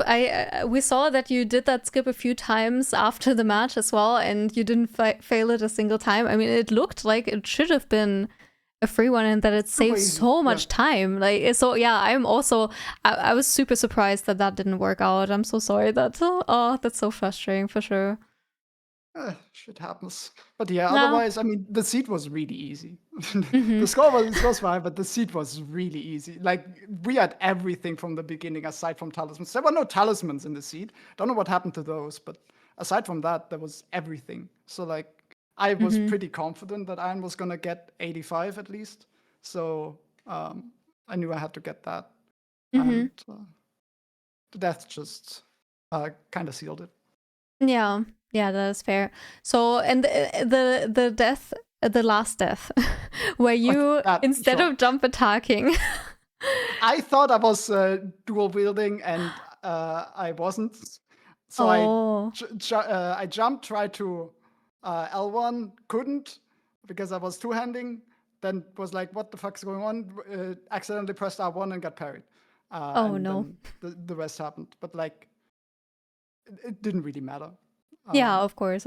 I was just curious if, because it makes sense that you maybe just didn't realize or something like that, because, I would think that most people would never want to attack one of those guys just with an R1, I and know. so, yeah, that is unfortunate. It's also just like mistakes like that and the skip kind of just happen because I find this format really draining because you go around for 90 minutes just one-shotting bosses. You're in no danger whatsoever. You're not even really fighting most bosses. So like after 90 minutes of that, I'm kind of checked out most of the time mentally. It's really hard to like stay in that. And that's kind of when mistakes happen. So I have massive respect for all the people like Sci-Fi Code who like don't just are full consistent all the way through, no matter the seed. I could never. I die so much in practice as well because of that. I mean, I think that's fair. I think a lot of people struggle with that, especially when it is an easier seed where the bosses don't like basically give you a wake-up call of, oh, hey, danger, right? And then you wake up again. But this seed was really just, I don't know. I don't think I've ever seen a seed like that. I don't know where all the crazy bosses were hiding, but I guess somewhere late game or something. But yeah. Yeah, the first couple were terrible, but after that there was nothing. There was just the avatar in the cave. There was nothing else that was remotely bad. One question though, did what happened with the tibia happen to Iron too? Yes, and okay. Iron actually memory of graced. So he had to run all the way back to the Tibia Marina and fight it again, and then he got the teleport inside of the Everjail. Got it. And he actually, I couldn't.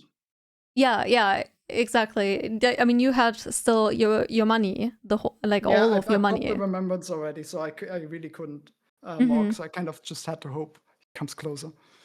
Yeah, I mean, I think actually that you were a little bit faster there, but Iron upgraded his weapons a little bit sooner than you, and so his damage was a little bit better at that point, and so I think it kind of evened out even with the Memory of Grace. But yeah. Fair enough. Yeah, so how do you feel now about going to the losers bracket? Your next match, do you already know who it's going to be against? I think it's against Consta. I mean, yeah. fine. I honestly, when I knew I was going to be seed 15 or 16, that was kind of the fate I already resigned myself to, so I'm glad it was at least close. Because Iron and Who's kind of gapped the competition in the qualifier. But playoffs, anything can happen, as we saw. So it's still a close match here, at least. So losers bracket is just, it's fine. More games, I guess. Yeah, I mean, it's another chance, and as you said, anything can happen. So who knows? Maybe you'll actually make it all the way to the finals. Yes, that would be a story. Yeah, definitely. Exactly. That would be a story indeed. And actually, a question. Are you going to keep doing that skip? Yes. Yes. That's what I wanted to hear, because honestly, it does look like it saves a lot of time. It doesn't really save. The other one is faster, but it's just you drop down in front of 10 enemies. And if there's one thing there that just murders you, you're dead. Because you also take fall damage going down there. I just don't like it. I think it's very risky. So it costs like a couple seconds. And normally it's safe. Normally, I swear to God, it's safe. Well, you can show that in the losers bracket. In your next match, you can prove it to everyone that the skip is actually safe.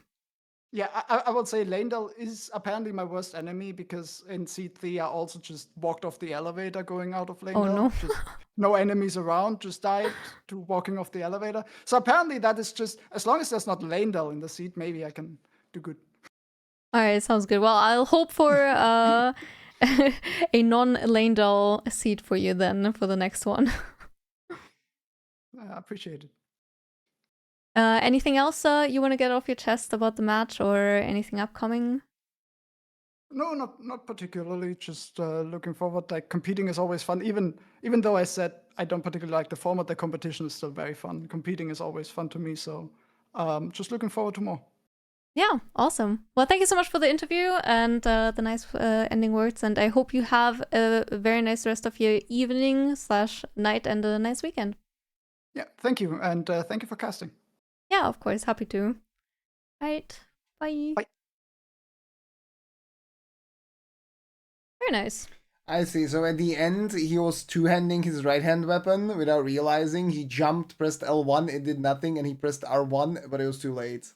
Yeah. Exactly. I saw that he jumped, and then he did R1 way too late. Like, he hit regular R1 as he landed, and then when I just heard your reaction to it, I kind of figured out that he didn't realize he couldn't power stance attack. Yeah.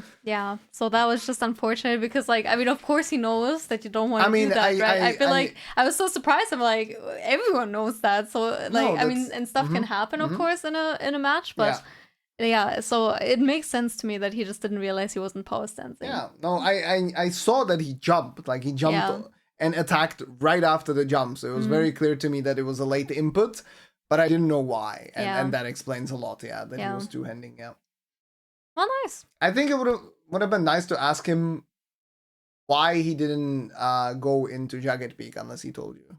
Oh, no, he didn't. Like, that's the one big difference we saw in the match, really, right? At the very end, is that Iron did go for that play, and Jeff didn't. Because it's Jagged Peak. Oh, there you go. That's fair enough. I mean, it was a clean route night. It's, like, super fast to check that ball, so I think, like, at least checking is pretty good. But, Yeah, I also don't think the pub mentioned, but Iron got really lucky because he never went to check the Dragon Barrow cave that had the Shadow Sunflower, where you had the Memory of Grace out. He never went there, like the entire match, right? So, like, without those things, this would have been so close, and without the death, you might have even gotten him, you know, so... Yeah. I mean, it was just such a close match. Like, I think both of you played really, really well. Yeah. It was just so unfortunate. Like, honestly, the second death we can just completely ignore. But the first one is just so unfortunate, especially since it's a skip that you've clearly practiced a lot and you were very certain about that it's very safe. And yeah, it's just unfortunate, but shit happens, as you said. And yeah, in the end, it is what it is. And you can still make it. Yeah. That's the beauty of the losers bracket. Yeah, so. GG's, dude. I didn't get to say it, but GG's. Okay, well, that's a wrap from us for tonight. Yep. It's getting kind of late, 11 p.m. Another late night shift. Super fun match. I was happy to cast this one. Thanks for having me on for the broadcast. Of course, happy to. And yeah, I mean, we'll have to see. I don't think I have any other matches assigned right now. I'll have to see what I'm gonna do, but... And I don't know if you have anything. Yeah, I've casted too much, so... Yeah, not really. It doesn't... I can't even sign myself up to any match. Even if I try to, it doesn't work, so... Fair. I don't have anything scheduled yet. We'll have to wait for the next matchups to kind of be timed, and then, yeah. Yeah. Like we said before, keep tabs on the website, and we'll let you know, of course.